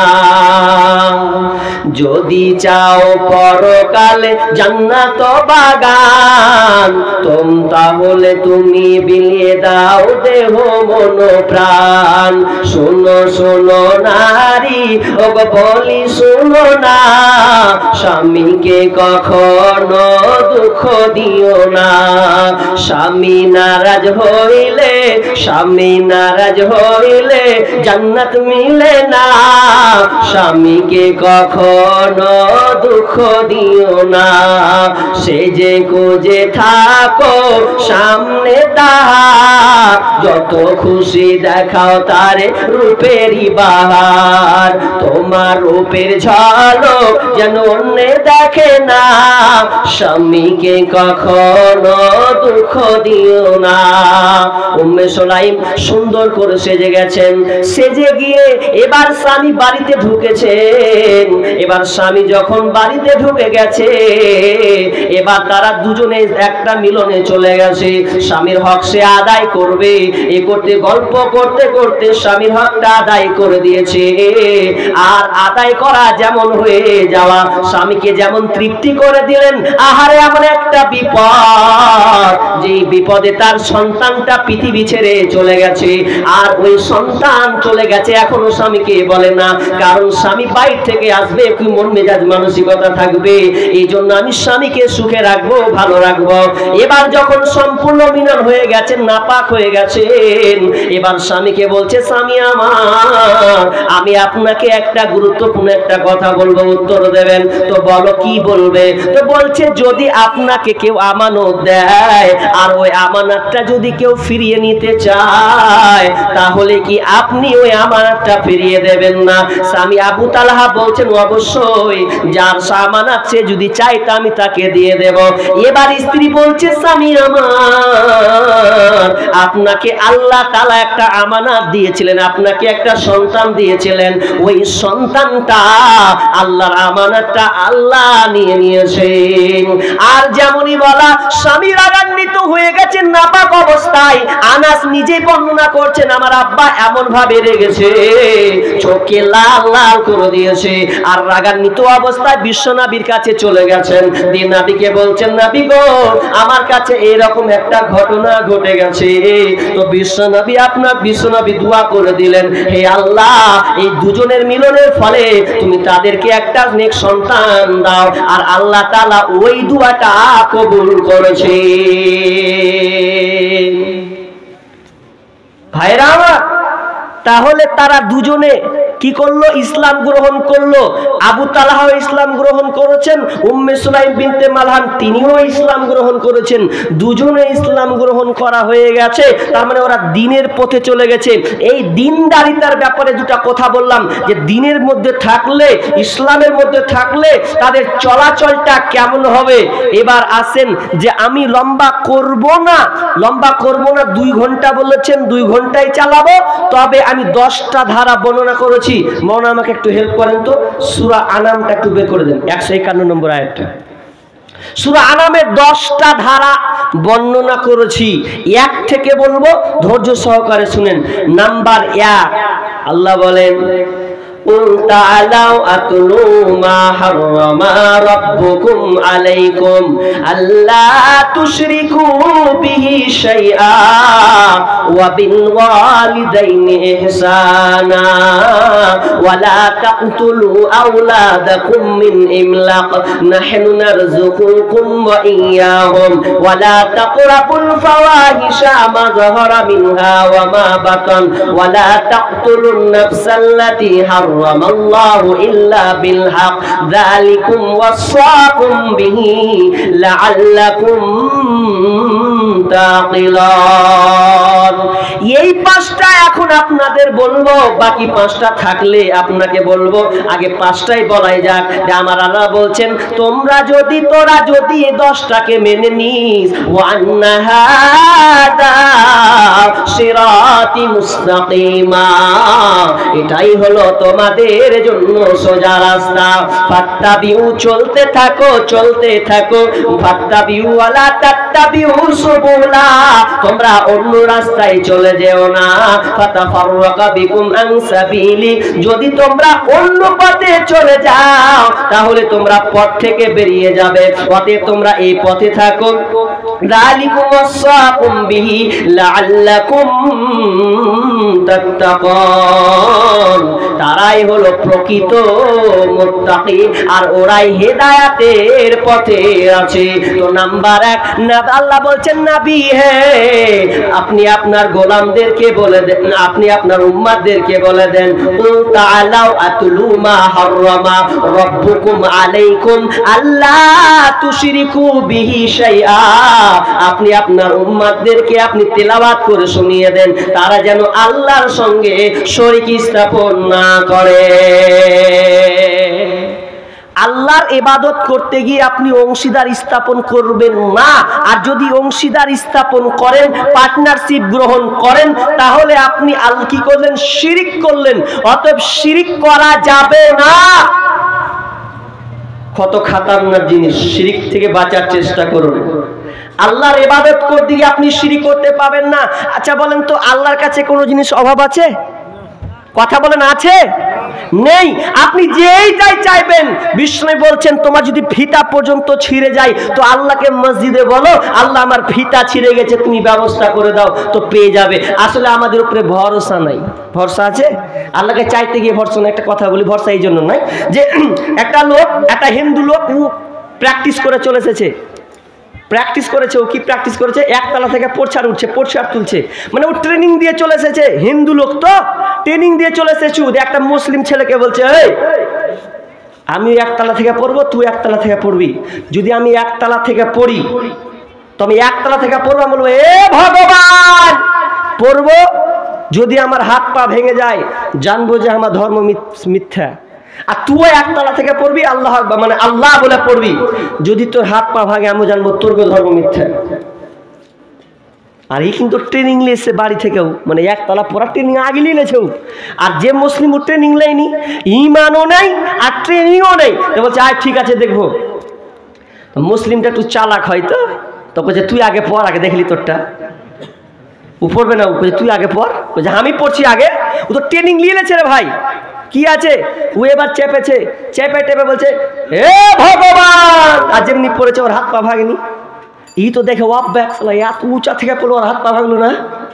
তো আমি যদি এবার পড়ি আর যদি আমি আল্লাহ একবার কহে যদি হাত পা ভেঙে যায়, তাহলে তো আমি বেকার দিয়ে পড়ে গেল। তো কিছু তো একটা করতে হবে। তখন ই কি শুরু করেছে, বলছে দুটাই কহব, আল্লাহ কহু ভগবান কহু। আল্লাহ যদি হয় সত্য হয় তো হবে, আর যদি ভগবান হয়, মানে ওই যেটা বলছে ভগবান যদি সত্য হয় তো হবে, আমার হাতে দুটাই কহবো, তার বেঁচে যাবো। এবার ও ওপর থেকে লাভ দিচ্ছে, কইছে হে আল্লাহ হে ভগবান, আর যেমনি পড়েছে পাটাম করে হাত পা ভেঙে গেছে, ওর ভেঙে গেছে। তো ভাঙলো কেন ভাই? ওর মধ্যে দুটাই খান্তি ছিল। এক, ও ট্রেনিং নেয়নি, আর উপরে ট্রেনিং নিয়ে এসছে আগে থেকে যে পড়লে আমার কিছু হবে না। ট্রেনিংও নাই, আর ওর মধ্যে কি নাই, বিশ্বাসটুকু নাই, ভরসা নাই আল্লাহর উপরে, না হলে ভগবান নামটা নাই। এই জন্য তো আমরা আল্লাহর কাছে চাইতে গেলে আপনাকে টার্গেট নিতে হবে যে আল্লাহ আমি আপনার কাছে চাই, আমি আপনাকেই বিশ্বাস করি, আর দুনিয়ার কারো কাছে নাই, তবে অবশ্যই আল্লাহ আপনাকে দেবেন। আমাদের ভরসা নেই, ভরসা নেই তো এই জন্য করছি। তা আমার আল্লাহ বলছেন আমার ইবাদত করতে গিয়ে তুমি অংশীদারি স্থাপন করবে না। তুমি অংশীদারি স্থাপন যদি করো তাহলে তুমি জেনে নাও তুমি শিরকের আওতায় চলে গেছো। আল্লাহর ক্ষমতার ব্যাপারে এতটুকু আপনার খান্তি চলবে না। হিন্দুরা যেমন সরস্বতীকে ডাকে, ওরাও কিন্তু আল্লাহকে মানে, ওরাও আল্লাহকে মানে, কিন্তু আল্লাহ বলে না, ভগবান বলে, ঈশ্বর বলে। ওরাও আল্লাহকে মানে, কিন্তু ওরা আকীদা কি জানেন, যে আল্লাহর কাছে সব শক্তি নাই, ওই কিছু কিছু শক্তি আর মূর্তিগুলাকে দেওয়া হয়েছে, সরস্বতীকে দেওয়া হয়েছে, আপনার কিনা দুর্গাকে দেওয়া হয়েছে, বাবা লোকনাথকে দেওয়া হয়েছে, কালীকে দেওয়া হয়েছে, আপনার কিনা শিবকে দেওয়া হয়েছে, সরস্বতীকে কি দেওয়া হয়েছে, ওর কাছে সমস্ত সম্পদের ভান্ডার ওর কাছে আছে। যদি সরস্বতীর কাছে চাওয়া যায় তো আমি হয়তো সম্পদ কিছু পাবো, যদি দুর্গার কাছে চাই তো দুর্গার কাছে সমস্ত শক্তি আছে, ওই শক্তি আমাদেরকে দেবে। আর যখন বাবা লোকনাথকে কেন ডাকে, তো বাবা লোকনাথ তার ব্যবসা বাণিজ্য বাড়িয়ে দেবে। এই জন্য দেখবেন অনেক দোকানদার বাবা লোকনাথের মূর্তি রেখে দেয়, কেন, তাহলে তোর ব্যবসাটা উন্নত হয়। অনেক হিন্দুরা দেখবেন তারা আবার কিনা কালীকে মানে, কেন মানে জানেন, যখন বিপদে বলা যায় কালী বাঁচা, এরকম করে না, কালী তার মানে ওর কাছে বিপদ থেকে বাঁচার জন্য কালী ব্যবহার করে। আর শিবকে কখন ব্যবহার করে, যদি একটা মেয়ের বিয়ে হয় তো ভালো স্বামী নেওয়ার জন্য ও মানত করতে যায় কার কাছে, তো শিবের কাছে যায়। শিবকে বলে শিব রে তুই আমার জন্য একটা সুন্দর স্বামী নির্বাচন করে দে। এটা ওদের আকীদা। কিন্তু আমাদের আবার কেমন আকীদা, আমরাও এক্সেম কেস, আল্লাহকে বাদ দিয়ে চলে গেছি দরগাতে। আমাদের এদিকের লোক আপনাদের পাথর চাপড়ি যায় না, কিন্তু আমাদের ওইদিকার বীরভূম পাশে বীরভূম ডিস্ট্রিক্ট বেশি নয়, খুব জোরে 40 থেকে 45 কিলোমিটার হবে, তো ওখান থেকে আমাদের এদিকার করে ওখানে যায়। তা আমি বলি কেন যাও, ওই যে সন্তান পাওয়া যাবে, সন্তান পাওয়া যাবে। আর কেমন করে সন্তান চাই জানেন, বলবো কেমন করে চাই সন্তান। বলছে একটা ছেলে দেহেরে বাবা মিন্নতি করি তোর দরবারে, গোল করে বেরিয়েছিল, সব বসে গেল। একটা ছেলে দেহেরে বাবা মিন্নতি করি তোর দরবারে, যদি মরা পাতা পরে গাউসের উপরে, যদি মরা পাতা পরে গাউসের উপরে, ছেলে হবে ঠিকই সেজে যাবে মরে। যদি জিন্দা পাতা, যদি টাটকা পাতা পরে গাউসের উপরে, ছেলে হবে রে বাবা যাবে বেঁচে। এভাবে চাইতে চাইতে চাইতে চাইতে হয়ে গেছিল। আর কি করে, বীরের কত সুরবান যে কত গীত আছে, যারে দেখলাম না দুই নয়নে তার ডাকিব কেমনে, ঝুলতে ঝুলতে থাকছে ওটাই করছে। আর কি বলছে জানেন, কি বলছে জানেন, বলছে পাহানির নিচে বাতি জলে ফু দিলে তা নিভে না। পানির নিচে কোনদিন বাতি জ্বলে গো, যে পানির নিচে বাতি জলে ফু দিলে তা নিভে না। আরে খাজা বাবার কাছে আসলে, ওরে নান্তা বাবার কাছে আসলে, নামাজ রোজা লাগে না। চলবদিনের স্লোগান হবে, ভালোই স্লোগান তোমারকে, তো মনে হচ্ছে কুকুরে কামড়াচ্ছে, হ্যাঁ হুম হুম করছে। আজিব লীলা, কি যে পাই মজা ওদের ব্যাপারে বলতে গেলে। আমাকে আবার ফোন করছে, এখন আবার ইদানিং ফোন করছে, এগুলো বলছেন কেন? তো বলবো না, ঠিক আছে, কিন্তু আমি যেটা বলছি আপনি যাচ্ছেন, যান, চাচ্ছেন কার কাছে? চাইবেন তো আপনি আল্লাহর কাছে চাইবেন। সন্তান কে দেয়? জোরে বলেন, জোরে বলেন, সন্তান কে দেয়? আল্লাহ। সন্তান আল্লাহ দান, লিল্লাহি মুলকুস সামাওয়াতি ওয়াল আরদ, ইয়াখলুকু মা ইয়াশাউ, ইয়াহাবু লিমান ইয়াশাউ ইনাসা ওয়া ইয়াহাবু লিমান ইয়াশাউ যুকরা আও ইউযাব্বিজুহুম যুকরানা ওয়া ইনাসা। আমার আল্লাহ বলছেন, আমি এই দুনিয়ার রাজত্বের মহান, লিল্লাহি মুলকুস সামাওয়াতি ওয়াল আরদ, আমার কাছে দুনিয়ার রাজত্ব রয়েছে। ইয়াখলুকু মা ইয়াশাউ, আমি যাই, আল্লাহ যেটা চাই সেটাই হয়, আমার যেটা ইচ্ছা আমি সেটাই করতে পারি, আমি যেটা চাই সেটাই হবে। ইয়াখলুকু মা ইয়াশা, ইয়াহাবু লিমান ইয়াশাউ ইনাসা, আমি আল্লাহ যাকে চাই তাকে কন্যা সন্তান দান করি। ওয়া ইয়াহাবু লিমান ইয়াশাউ যুকরা, এবং আল্লাহ আমি যাকে চাই তাকে আপনার পুত্র সন্তান দান করে। আবার কাউকে আমি উভয় ছেলে মেয়ে দুটোই দান করি। আমি আল্লাহ আবার কাউকে বন্দা বাজা বানিয়ে দিই। আমি আল্লাহ যতদিন পর্যন্ত কাউকে সন্তান যদি না দিই, তো দুনিয়ার কেউ তোমাকে সন্তান দিতে পারবে না। এক বাবা সন্তান দিবে, তো ওর কাজই হচ্ছে সন্তান দেওয়া। তো ওকে সার্চ করে দেখা গেল, গবেষণা করে দেখা গেল যে তুই সন্তান দিস কি করে, অথচ ওর পরিবারে একটা হচ্ছে, ওর বেটাও নেই, ওর বেটিও নেই, আর পরকে সন্তান দিয়ে বাড়িছে। নিজেরই বেটা নেই, বেটি নেই, জি বাধা ওই বন্ধা, আর লোকের ফের বেটার বেটি দিচ্ছে। কত নিমহারাম, মানুষকে বোকা বানাচ্ছে। তো আল্লাহকে বাদ দিয়ে অংশীদার স্থাপন করে কত খাতারনাক জিনিস। আল্লাহ রাগ হবে না গো? আপনাকে একটা, আচ্ছা কে বিয়ে কে করেছেন? হাত তুলেন তো। বিয়ে এবার রাখবেন, তুলেন না গো, কে বিয়ে করেছেন দেখি। যারা করেন তারা হাত তুলি না রে ভাই। তার মানে 3-4টা বাদে সবটি বিয়ে করেছেন? সবাই বিয়ে করেছেন, তারা যারা করেছেন তাদের ইন্টারেস্ট আছে এখানে, আর যারা করেন আফসোস করেছেন রে ভাই, ফের তোর গেলে সামনে হবে, ধরে নেবে, অসুবিধা নেই। বিয়ে যারা করেছেন তারা বুঝুন কথাটা। আপনি পরের বেটি দেখেননি, হয়তো আপনার দেখেছে অমুক গ্রাম থেকে, ধরেন দেখে গেলেছেন ওই আপনার কিনা উত্তর পরানপুর থেকে মেয়ে দেখে চলে এসেছেন। তো ওই মেয়ে দেখে এসেছেন, তো আপনি কোনোদিন জীবনে ওই মেয়েটাকে দেখেননি, কিন্তু মেয়েটা খুব সুন্দর, মোহর দিয়ে নিয়ে এসেছেন, 5,000 হোক আর 10,000 হোক, যেই দিয়ে হোক, আপনি মোহর নিয়ে আপনি স্ত্রী নিয়ে এসেছেন। তো আপনি দেখছেন, ওরে বাপ রে, কি বিউটিফুল আমার সুন্দর স্ত্রী রে, আমি এরকম স্ত্রী দেখিনি। ওই তোমার জান দেখলি আমার জান, তোমার মুখ দেখলি আমার জান ঠান্ডা হয়ে যায়, এত সুন্দর চেহারা তোমার, আমি পাগল হয়ে গেল, আমি থাকতে পারি না, বিদেশ যেতে ইচ্ছা হয় না তোমাকে দেখলে গো। বলছে বিদেশ না গেলে হয়? বদমাস বেটি ছেলে কবে যে তোমার খাওয়া ইলে বসার লেগে তোমার যে খিটে খেলাবে না, মানে আপনি ঠেলাই পড়ে যাবেন। এবার আপনি স্ত্রীকে খুবই ভালোবাসেন, ভালো করে উদাহরণটা শুনেন, খুব মজা আছে। আপনি খুব ভালোবাসেন, এত ভালোবাসেন যে আপনি থাকতে পারেন না, তাও কোন রকম করে গেলেন যে খাওয়াতে তো হবে, খালি মুখে বললেন না যে ভালোবাসি। এবার গেছেন, এবার স্ত্রী আপনাকে ফোন করছে, হ্যালো, বলছে কি বলো, যেমনি আওয়াজ পেয়েছে জান ঠান্ডা হয়ে গেছে। হ্যালো, কি হলো বলো?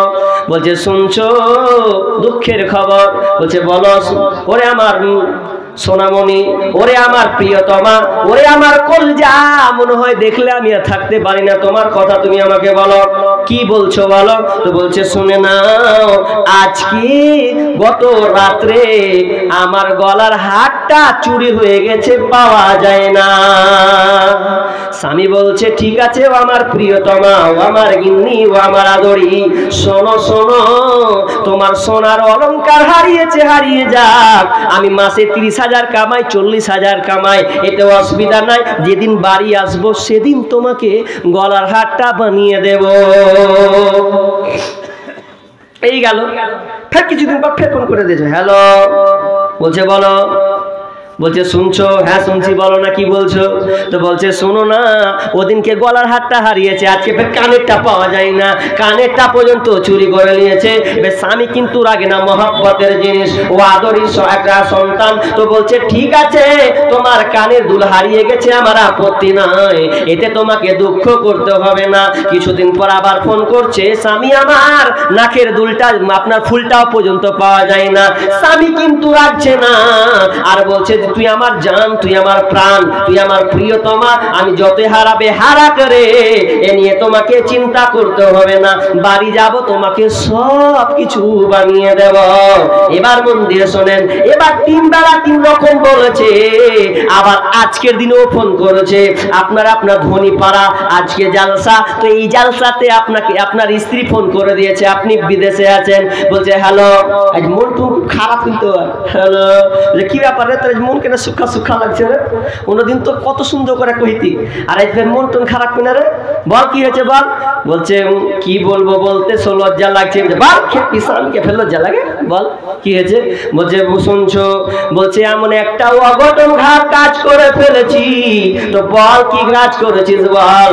বলছে স্বামী আমার আজকে আপনার ধনী পাড়াতে আপনার কিনা জালসা, এই জালসাতে তোমার পাশের বাড়ির বন্ধু আমাদের বাড়িতে এসেছিল, অর্থাৎ তোমার বাড়িতে এসেছিল, কিন্তু দুঃখের খবর আপনার বন্ধু কিন্তু বাড়ি যায় নাই, তোমার ওই চৌকিতে শুয়েছিল, আর আমিও দুজন মিলে শুয়েছিলাম এবং রাত কাটালাম।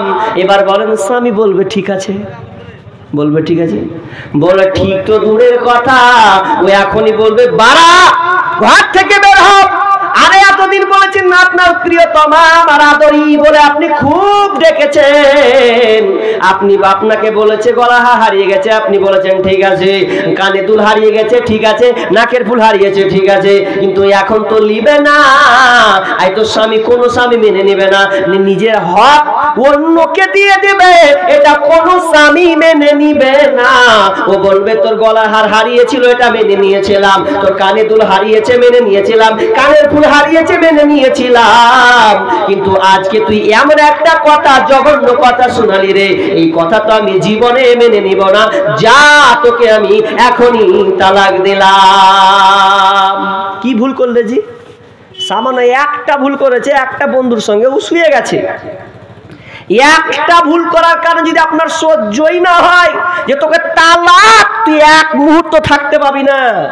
এবার বলেন যে আল্লাহ আপনাকে বানিয়েছেন, তৈরি করেছেন সুন্দর করে, ইনসান মানব রূপে আপনাকে তৈরি করেছেন, যে আল্লাহ চেয়েছেন বান্দা আমার ইবাদত করবে, কিন্তু আল্লাহকে ডাকতে গিয়ে যদি আপনি দুনিয়ার আপনার কিনা খাজা বাবা দাতার বাবা কাছে চেয়ে বসেন, তো বলেন তো আল্লাহর রাগ থাকবে কি থাকবে না?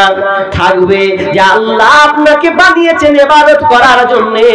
এইজন্য আমার আল্লাহ আগেই বলে দিলেন আল্লাহ তুশরিকু বিহি শাইআ, খবরদার খবরদার না, তোরা খবরদার আমার ডাকতে গিয়ে অংশীদার স্থাপন করবে না।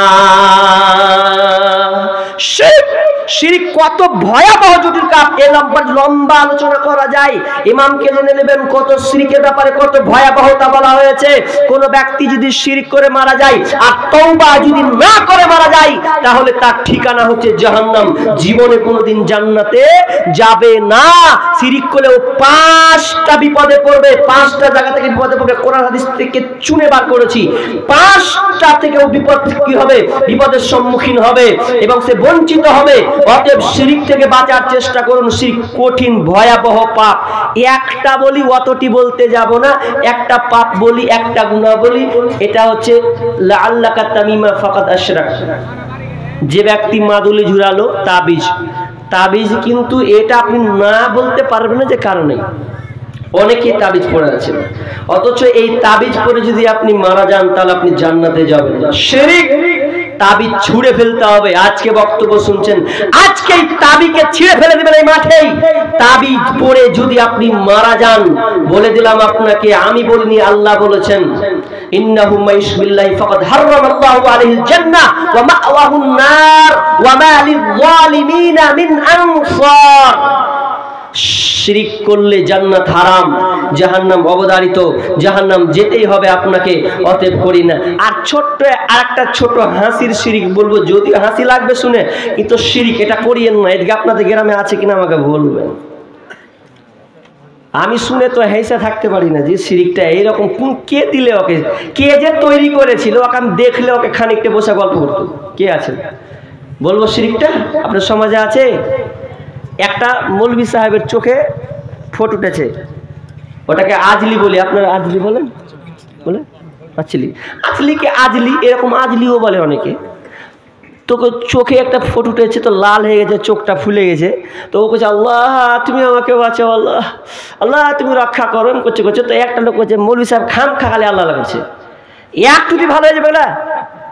ও যে কেমন করে ভালো হবে রে, ওষুধ খাচ্ছি রে ভাই, আর তুই যদি একটু ভালো হয়ে যাবে, যে হ্যাঁ একটু ভালো হয়ে যাবে, তো তাড়াতাড়ি কর, আমি তো চাচ্ছি যে আমার চোখটা ভালো হোক, তাড়াতাড়ি ভালো, তাড়াতাড়ি কর, ওটাই তো দেখি। তো বলে তাহলে আপনাকে লোকালয়ে যেতে হবে, মানে একটু মানে কোনাতে যেতে হবে। তাই চলো রে কোনাতে যাবো। কোনাতে ওকে নিয়ে চলে গেছে, বুঝলেন? তো কোনাতে নিয়ে যে করছে এই আপনাকে চোখ বুঝতে হবে, চোখও ফের বুঝতে হবে, তো বুঝনুলে চোখও বুঝতে হবে, যে আপনাকে বসতে হবে, তা বসতে হবে, তাও বসনুলে। দিয়ে এবার মৌলভী সাহেব উঠেছে, বসেছে, বসার পরে এবার কী করছেন জানেন? ছোট্ট ছেলে আর প্যান্টটা খুলে আবার ঘুষতে লেগেছে। কী করছি এটা? না ঘুষতে লেগেছিস তুই? বলছে এটাই ওষুধ, বলে ঘুষলে এটা ভালো হয়ে যাবে। ভাত এটা কথা হলো? বাচ্চা ছোট্ট ছেলে আবার প্যান্ট খুলে নুনু ঘুষলে ভালো হয়ে যাবে? তো ভেজালে পড়ে গেছে। এরকম আপনাদের এদিকে আছে? এইদিকেও আছে গো মৌলভী সাহেব। তো ঘুষলি নাকি ভালো? শিরিক, এগুলো আকীদা নিয়ে আসিয়েন না, এটা কোনো কিছু নাই, এটা ভণ্ডামি, এগুলো থেকে বাঁচা, এটা হচ্ছে শিরিক, এগুলো করিয়েন না। শিরিকের ব্যাপারে অনেক ঘটনা আছে, অনেক কথা আছে, বলছি না, তবে শিরিক থেকে বাঁচার চেষ্টা করুন। একমাত্র আপনি আল্লাহকে ডাকুন, আল্লাহ ছাড়া কাউকে ডাকবেন না, আল্লাহকে অংশীদার বানাবেন না। অংশীদার বানাতে গেলে আপনি শিরকের আওতায় পড়বেন এবং মুশরিক হয়ে যাবেন। এই ব্যাপারে সূরা ইউসুফে বলা হয়েছে যে ঈমান আনার পরেও মানুষ কি মুশরিক, অতএব সাবধান হন। জাগরে যুবক নওজোয়ান, দেখরে চাহিয়া ওরা কি জায়গা হিয়া, খাজা নামের গান। জাগরে যুবক নওজোয়ান, জাগরে যুবক নওজোয়ান, দেখরে চাহিয়া ওরা কি জায়গা হিয়া, খাজা নামের গান। পীর মুর্শিদের দুহাই বাড়ি আছে কত আজাদিল শয়তান। জাগরে যুবক নওজোয়ান, জাগরে যুবক নওজোয়ান, দেখরে চাহিয়া ওরা কি জায়গা হিয়া, খাজা নামের গান।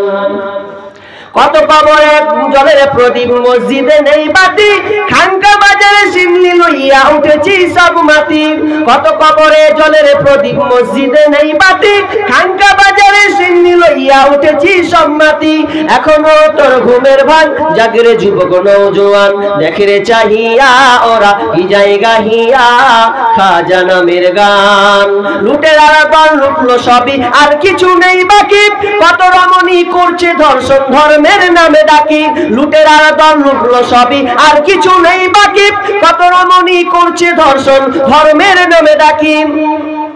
শয়তান এসে সাধুর বেশে, সাধুর বেশে শয়তান এসে দিচ্ছে কুমন্ত্রণা, তাই না দেখে বিপদগামী হচ্ছি কত জনা। ওরাও নগনি তাওহীদি নিশান, জাগরে যুবক নওজোয়ান, জাগরে যুবক নওজোয়ান, দেখরে চাহিয়া ওরা কি জায়গা হিয়া, খাজা নামের গান। জাগরে যুবক নওজোয়ান, দেখরে চাহিয়া ওরা কি জায়গা হিয়া, খাজা নামের গান। এক নাম্বার বললাম, শর্টকাটে যাই হোক। নাম্বার 2, ওয়াবিল ওয়ালিদাইনি ইহসানা, ওয়াবিল ওয়ালিদাইনি ইহসানা।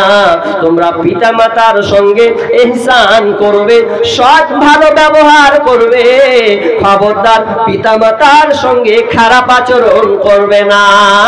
কিন্তু বর্তমানে দেখা যায় বাপ মাকে যত প্রাধান্য প্রাধান্য না দেয়, তার চাইতে বন্ধুকে বেশি প্রাধান্য দেয়, মা বাপকে বাদ দিয়ে আপনার কিনা শাশুড়িকে প্রাধান্য দেয়। কিন্তু অথচ দেখা যায় যে বাপ মা আপনাকে ছোট থেকে নিয়ে লালন পালন করেছে, মানুষ করেছে, এরপরে আপনি তার হক আদায় করছে না। যদি আপনি বাপ মার সঙ্গে ভালো ব্যবহার না করেন তাহলে আপনি জানবেন আপনি হেদায়েতের পথে নাই। বাপ মায়ের সঙ্গে ভালো ব্যবহার করেন তো? খোঁজ লাগালে পাবো তো যে আপনার বাপ বলবে তো যে আমার বেটা আমাকে জান ভরে ভালোবাসে, প্রমাণ হবে তো? নেই। কোথায় আছে? যে বাপ মা আপনাকে তিলে তিলে তিলে তিলে কষ্ট করে মানুষ করেছে। আসলে শুনেলেন, যারা বাপ মাকে কষ্ট দিচ্ছেন শুনে নেন, ও তোমাদেরই বলছি, বাপ মায়ের চাইতে আপন আর কেউ হয় না, এটা মনে রাখিও তুমি। বাপ মায়ের চাইতে পৃথিবীতে আপন নাই।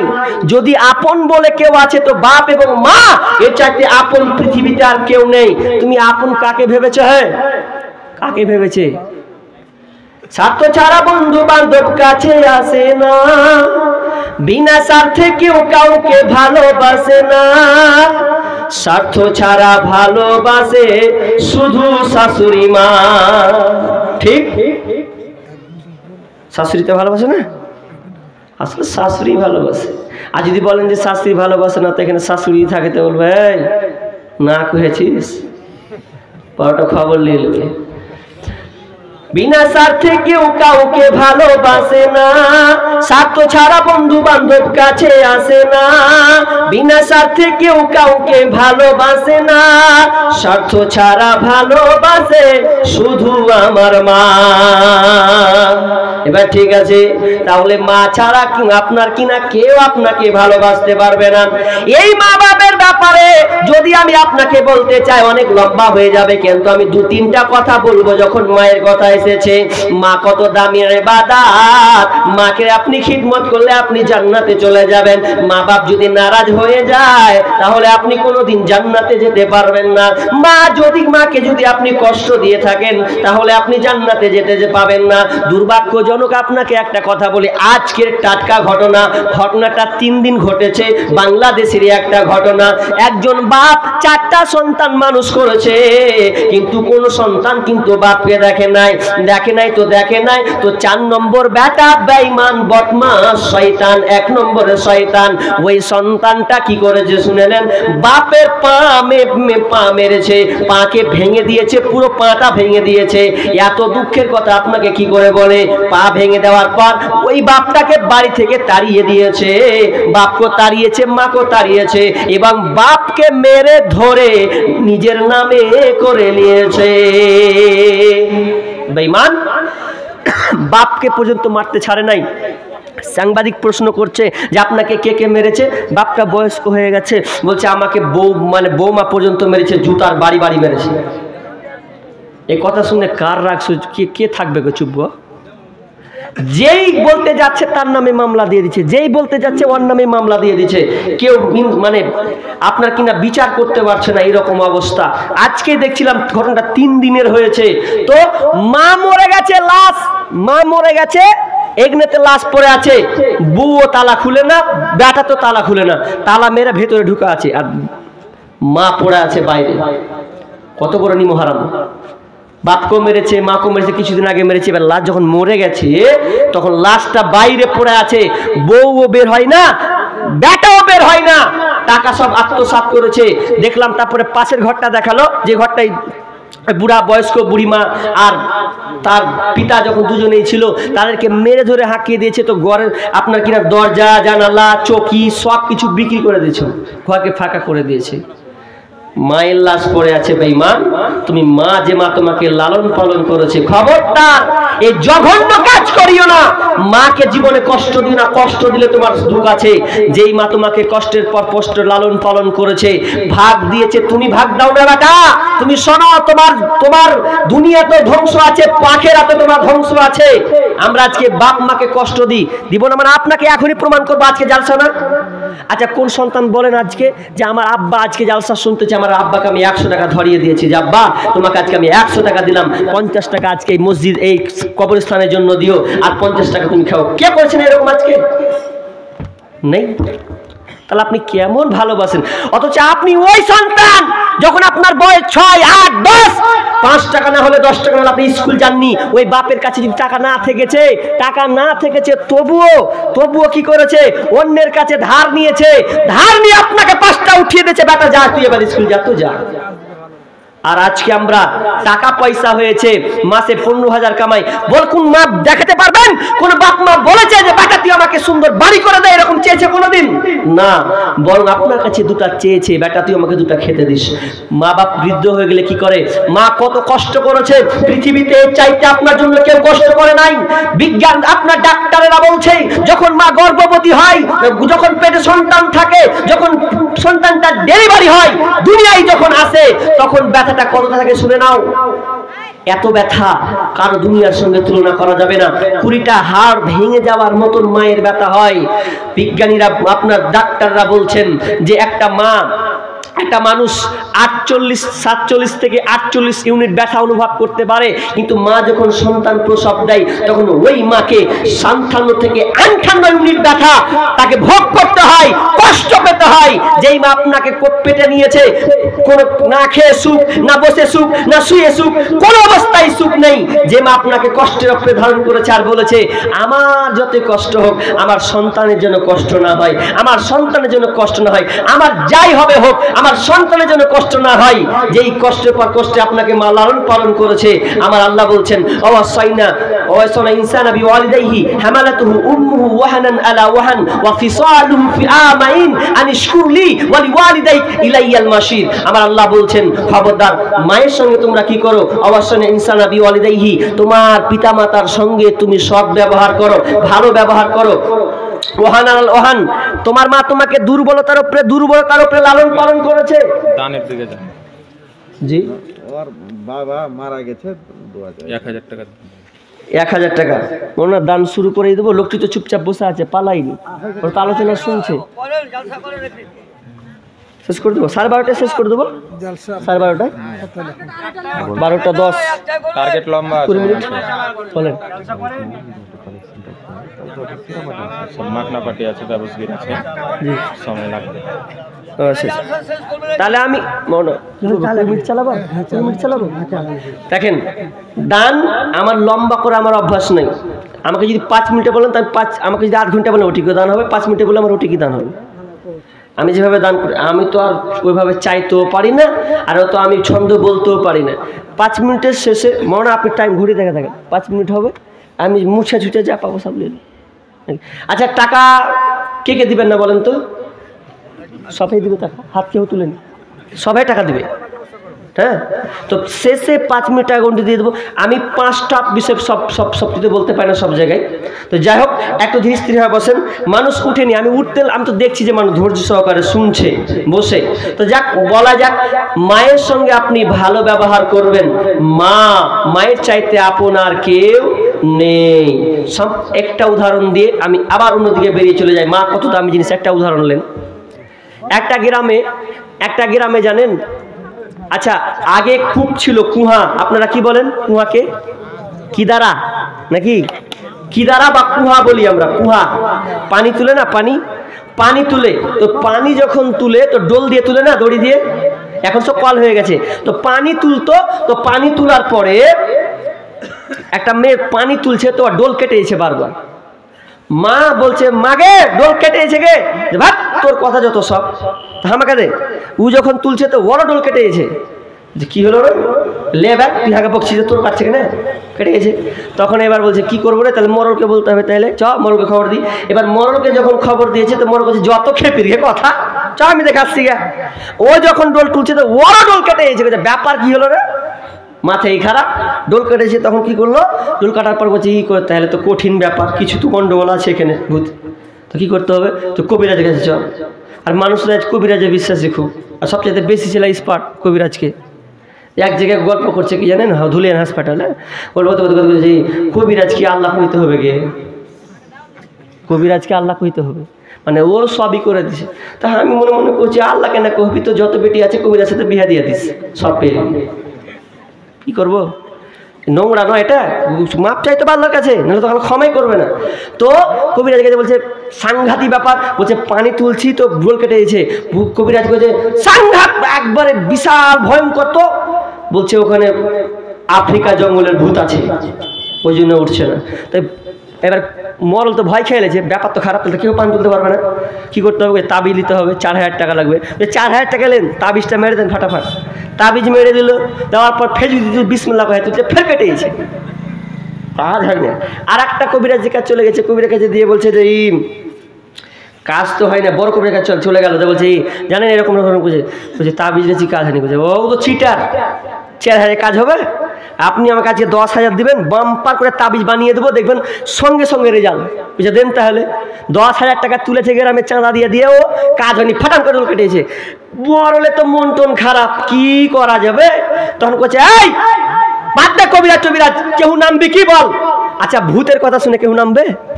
কই যেত সবাই ধারা ধারা করছে, কে নামতে যাবে, যা কে যাবি মর্গা, কেউ নামতে যায় না। তখন একটা ছেলে লাস্টে চেস না পেয়ে বলছে হ্যাঁ আমি নামবো। ঠিক আছে তার নাম তুই, বলছিলাম নামবো ঠিক আছে, কিন্তু আমার একটা শর্ত আছে, শর্তটা পূরণ করতে হবে। বলছে মায়ের পারমিশন লাগবে, এবং মা যদি আমার আব্বা মা যদি দড়ি ধরে তাহলে নামবো, না নামবো না। আব্বা মায়ের কাছে চল। এবার আব্বা মায়ের কাছে গেল, বলছে তোমার বেটা আমাদেরকে এই গ্রামটাকে বাঁচাবে, এই আপনার কি নাম এই ভয়াবহ থেকে, তো তুমি পারমিশন দিচ্ছ কিনা? বলছে হ্যাঁ দিলাম আমার বেটাকে। তো বলছে শুধু তাই নয়, যখন তোমার বেটা নামবে তো দড়ি ধরতে হবে বাপ এবং মাকে। এবার বুড়ি মা বুড়ি বাপ বলছে আমরা তো বয়স্ক মানুষ, কিভাবে ধরবো, আমরা তো সব দুর্বল। বলছে না না ধরতেই হবে, তবে নামবো না। এবার আপনার কি নাম মা বাপ দুজনে রাজি হলো।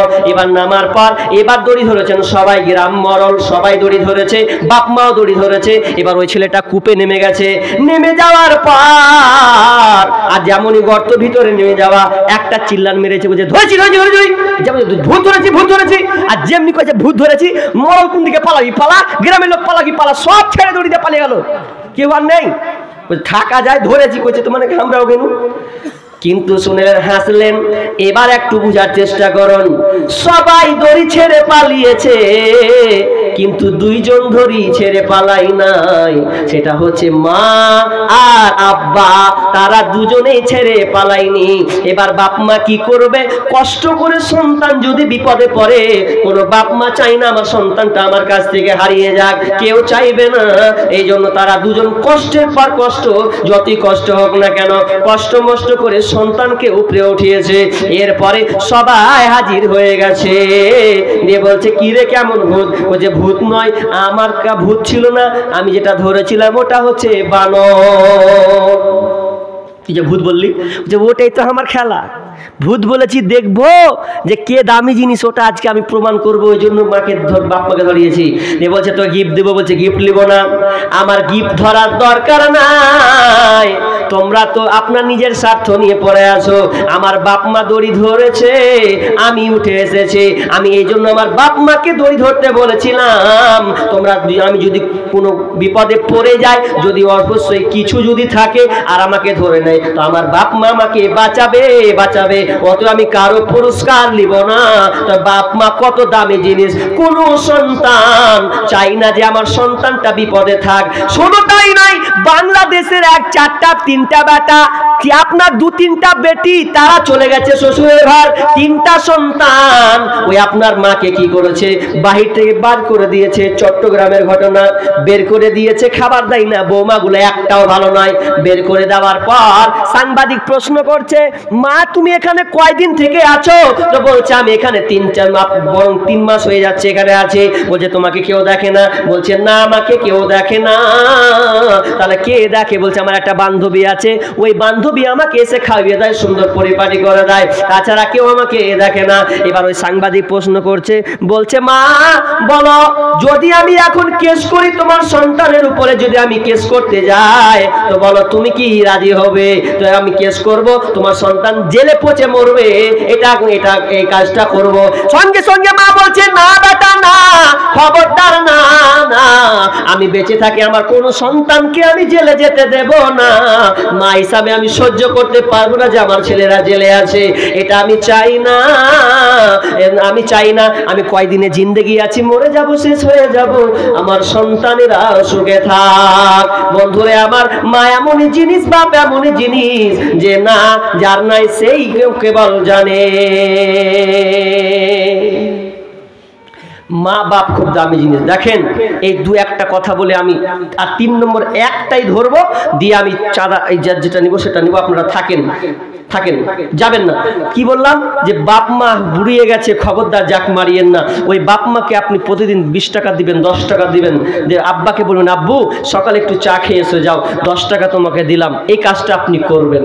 বাপের খোঁজ নেবেন। দেখেন আপনার বাপ হয়তো কে চা খাচ্ছে আর মুখে ফেল করে তাকিয়ে আছে। এই নোংরামিতা কাজ করিয়েন না, এই নোংরা কাজ আপনি করিয়েন না। বাপকে 10 টাকা দিতে শিখুন, 20 টাকা দিতে শিখুন। আব্বু তুমি আপনি এখন যাও, বিকালে দোকানে চাটা একটু খেয়েছো, বিস্কুট খেয়েছো, এরকম আপনি করেন। তাহলে দেখবেন আপনার সংসারে সুখ আসবে, আপনার সংসারে শান্তি আসবে। নচেত বাপ মাকে কষ্ট দিয়ে কোনো বান্দা, কোনো ভাই সুখে থাকেনি আর থাকবে না। ওর টাকা থাকতে পারে, গাড়ি থাকতে পারে, বাড়ি থাকতে পারে, আল্লাহ আর নিনকে হারাম করে দেবেন। মায়ের মতো হই না আপন, মায়ের মতো হই না আপন, হয় না তাহার তুলনা। হায় রে আমার মা, আমার জনম দুঃখী মা, হায় রে আমার মা, আমার জনম দুঃখী মা। ছোট্ট থেকে বড় হলাম যেই মায়েরই কোলে, সেই মা এখন ছেড়ে গেল আমায় একা ফেলে, ও মা আমায় একা ফেলে। মা ছাড়া আর একলা জীবন লাগে না রে ভালো, দুনিয়া থেকে হারিয়ে গেছে 2 নয়নের আলো, আমার 2 নয়নের আলো। সেই মায়ের কথা পড়লে মনে, সেই মায়ের কথা পড়লে মনে ঘুম যে চোখে আসে না। হায় রে আমার মা, আমার জনম দুঃখী মা, হায় রে আমার মা, আমার জনম দুঃখী মা।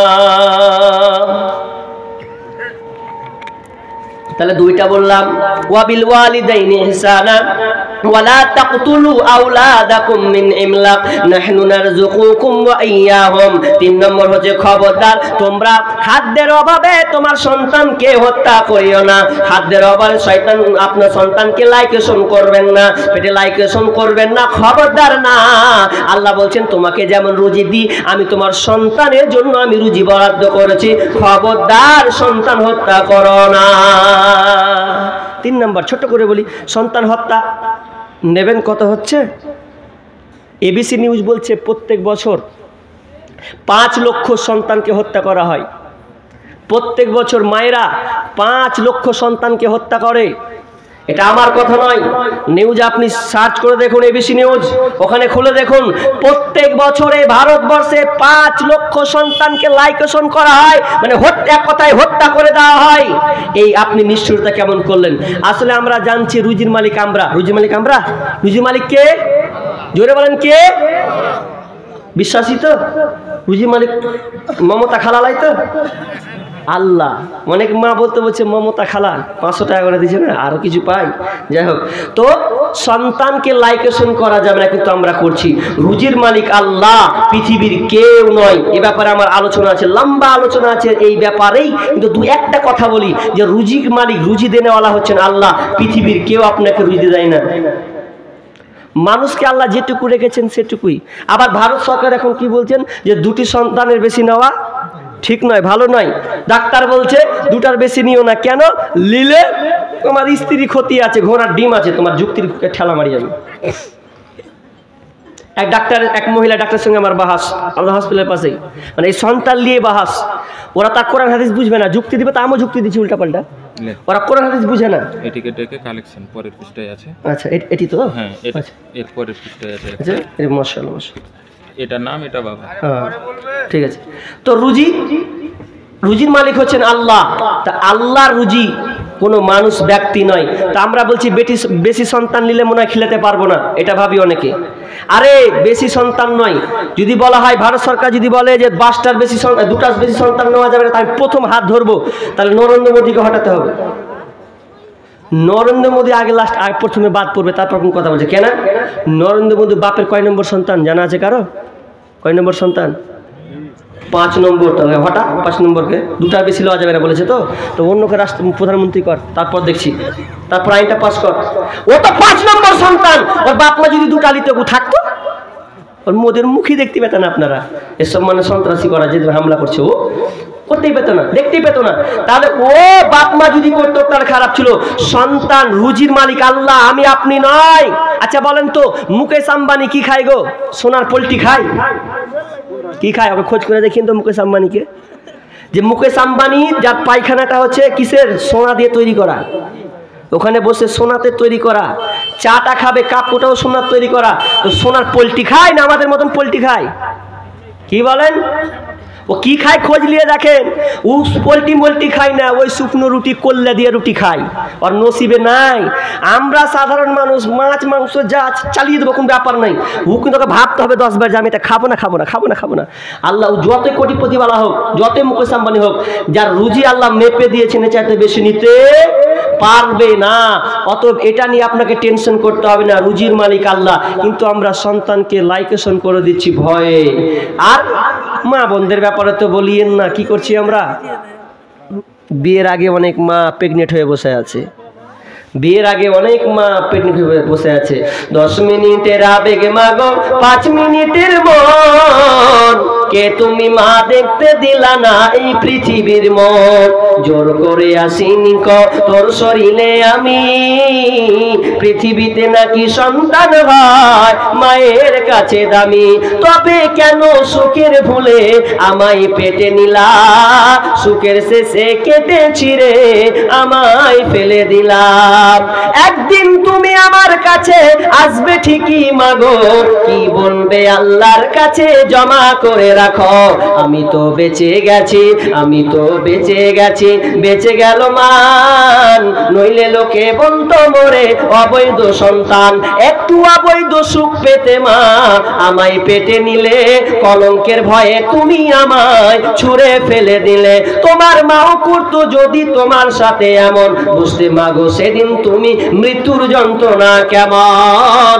খবরদার লাইকেশন করিও না, সন্তানকে হত্যা করো না। ওয়ালা তাকতুলু আওলাদাকুম মিন ইমলাক, নাহনু নারযুকুকুম ওয়া ইয়্যাহুম, ওয়ালা তাকরাবুল ফাওয়াহিশা মা যাহারা মিনহা ওয়া মা বাতান। 4 নম্বর আল্লাহ বলছেন, তোমরা প্রকাশ্যে হোক আর গোপনে হোক, খবরদার তোমরা অশ্লীলতার কাছে যাবে না, এটা একটা নোংরামি কাজ।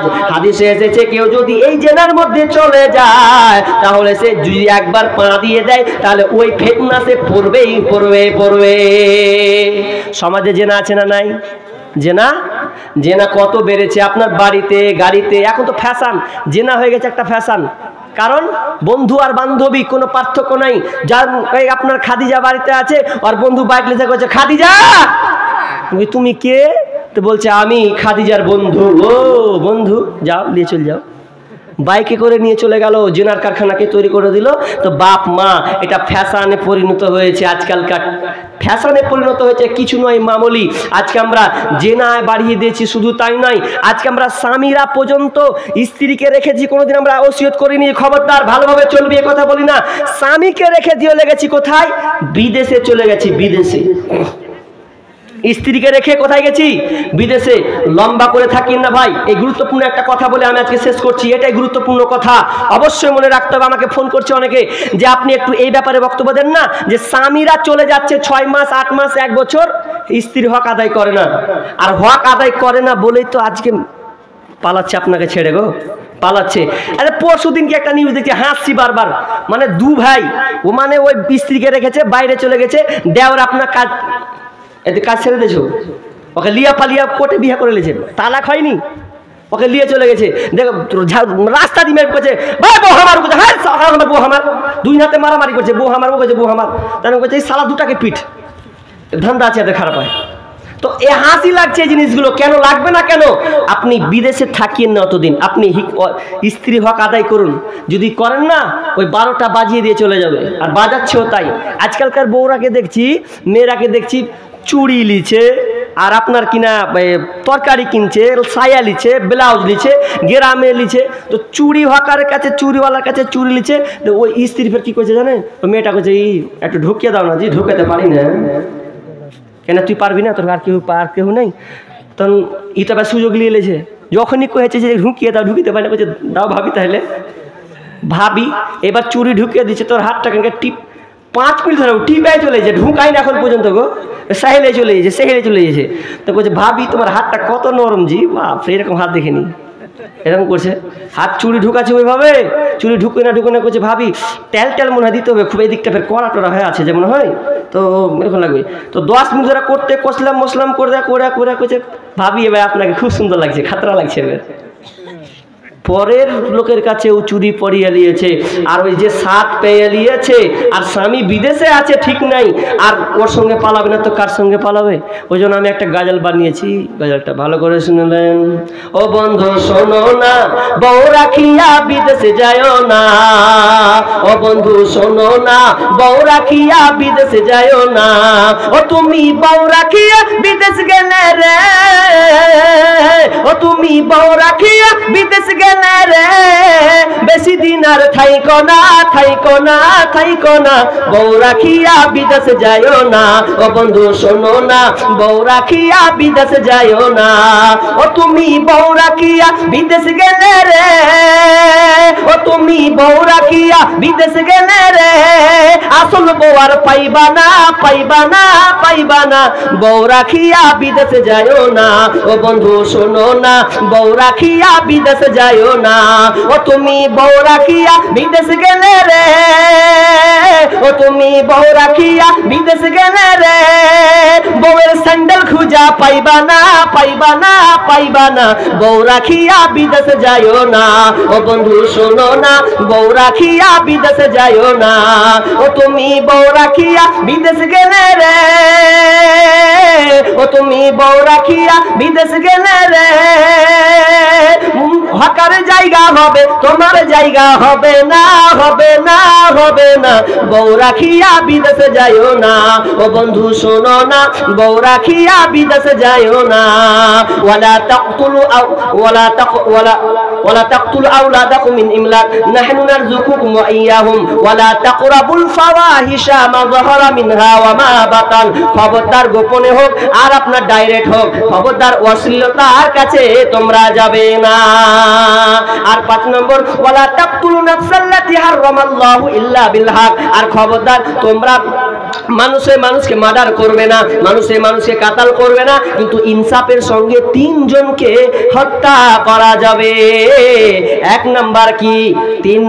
1 নম্বর হচ্ছে যদি কেউ বিয়ের পরে জিনা করে দেয় তাহলে তাকে রজম করে দিতে হবে। নাম্বার 2 নম্বর হচ্ছে যদি কেউ ইসলাম ত্যাগ করে দেয়, মুরতাদ হয়ে যায়, তাহলে তাকে কাতাল করে দিতে হবে। নাম্বার 3 যদি কেউ কাউকে মার্ডার করে দেয় তাহলে ওকেও মার্ডার করতে হবে, ওর পৃথিবীতে কোনো বাঁচার পথ নাই। এই 3 শ্রেণীর লোক কিন্তু বাঁচবে না। তবে অফার আছে কি? যদি ওই মেয়ে ওই পরিবার যদি বলে যে থাকগা মেরেছে ক্ষমা করে দিলাম, তাহলে সে বেঁচে যাবে, তাছাড়া আর কোনো বাঁচার পথ নাই। আমি আর বাড়াচ্ছি না, অনেক লম্বা ঘটনা আছে। তাহলে এই 5টা বললাম, এই 5টা কি আগে মেনে চলুন। খবরদার অশ্লীলতার কাছে যাবেন না, মোবাইল থেকে বাঁচার চেষ্টা করুন। খবরদার স্ত্রীকে মোবাইল দিবেন না, মোবাইল দিয়েন না। আজকালকার যতই ভালো স্ত্রী হোক, মোবাইল অ্যান্ড্রয়েড মোবাইল দিয়েন না, কারণ শয়তানের চক্রান্ত ওখানে সবচাইতে বেশি। বর্তমানে এই মোবাইলে এত ছোট থেকে নিয়ে বড় থেকে বৃদ্ধ সবাই পাগল। এই মোবাইল ছোট্ট শিশু থেকে নিয়ে বড় বৃদ্ধ সবাই এই ভাইরাসে পরিণত হয়েছে। মোবাইল সবাই, বিশেষ করে স্ত্রীকে দিয়েন না, স্ত্রী তো 12টা হাল চাষ করে ছেড়ে দেবে আপনার। খবরদার দিয়েন না। আপনি দিবেন, ও কার সঙ্গে সম্পর্ক করবে তো করবে, আপনাকে ঘুমের বড়ি খেয়ে ঘুমিয়ে দেবে, ঘুমিয়ে দিয়ে ও প্রেম প্রীতি করেন। আপনাদেরই মালদারি করে ঘটনা ঘটেছে, ঘটে নাই? আর এদিকে বারকাত ভাই একটা পোস্ট করেছিল, আমি এখন দেখলাম আমার মোবাইলে, পাম্পা করে ছেড়েছে, মেয়েটারও ছবি দিয়েছে, ছেলেটারও ছবি দিয়েছে। ওই যে মালদার বলে না, ওই বন্ধু এসে রাত্রে ওই স্বামীর গলায় দড়ি দেয়া, মানে না কেমন করে আমি কয় না, কেন কেন দেখেননি আপনারা? ওই যে ঘোরাল ছিল। তো এটা কেন এই প্রেমিক প্রেমিকা হচ্ছে মধ্যেখানে আগে কম এখন বেশি? তার কারণ হচ্ছে এখানে মোবাইল। এই মোবাইলটা হওয়ার কারণে আজকে সমাজে ক্যান্সার হয়েছে। খবরদার স্ত্রীদেরকে মোবাইল দিবেন না, দিবেন প্রয়োজনে দিবেন, কিন্তু ওকে দিয়েন না, চালাতে দিয়েন না। 24 ঘন্টা চালালে আপনার 24 ঘন্টা কেন ও 26 ঘন্টা করে বসে থাকবে। সাবধান।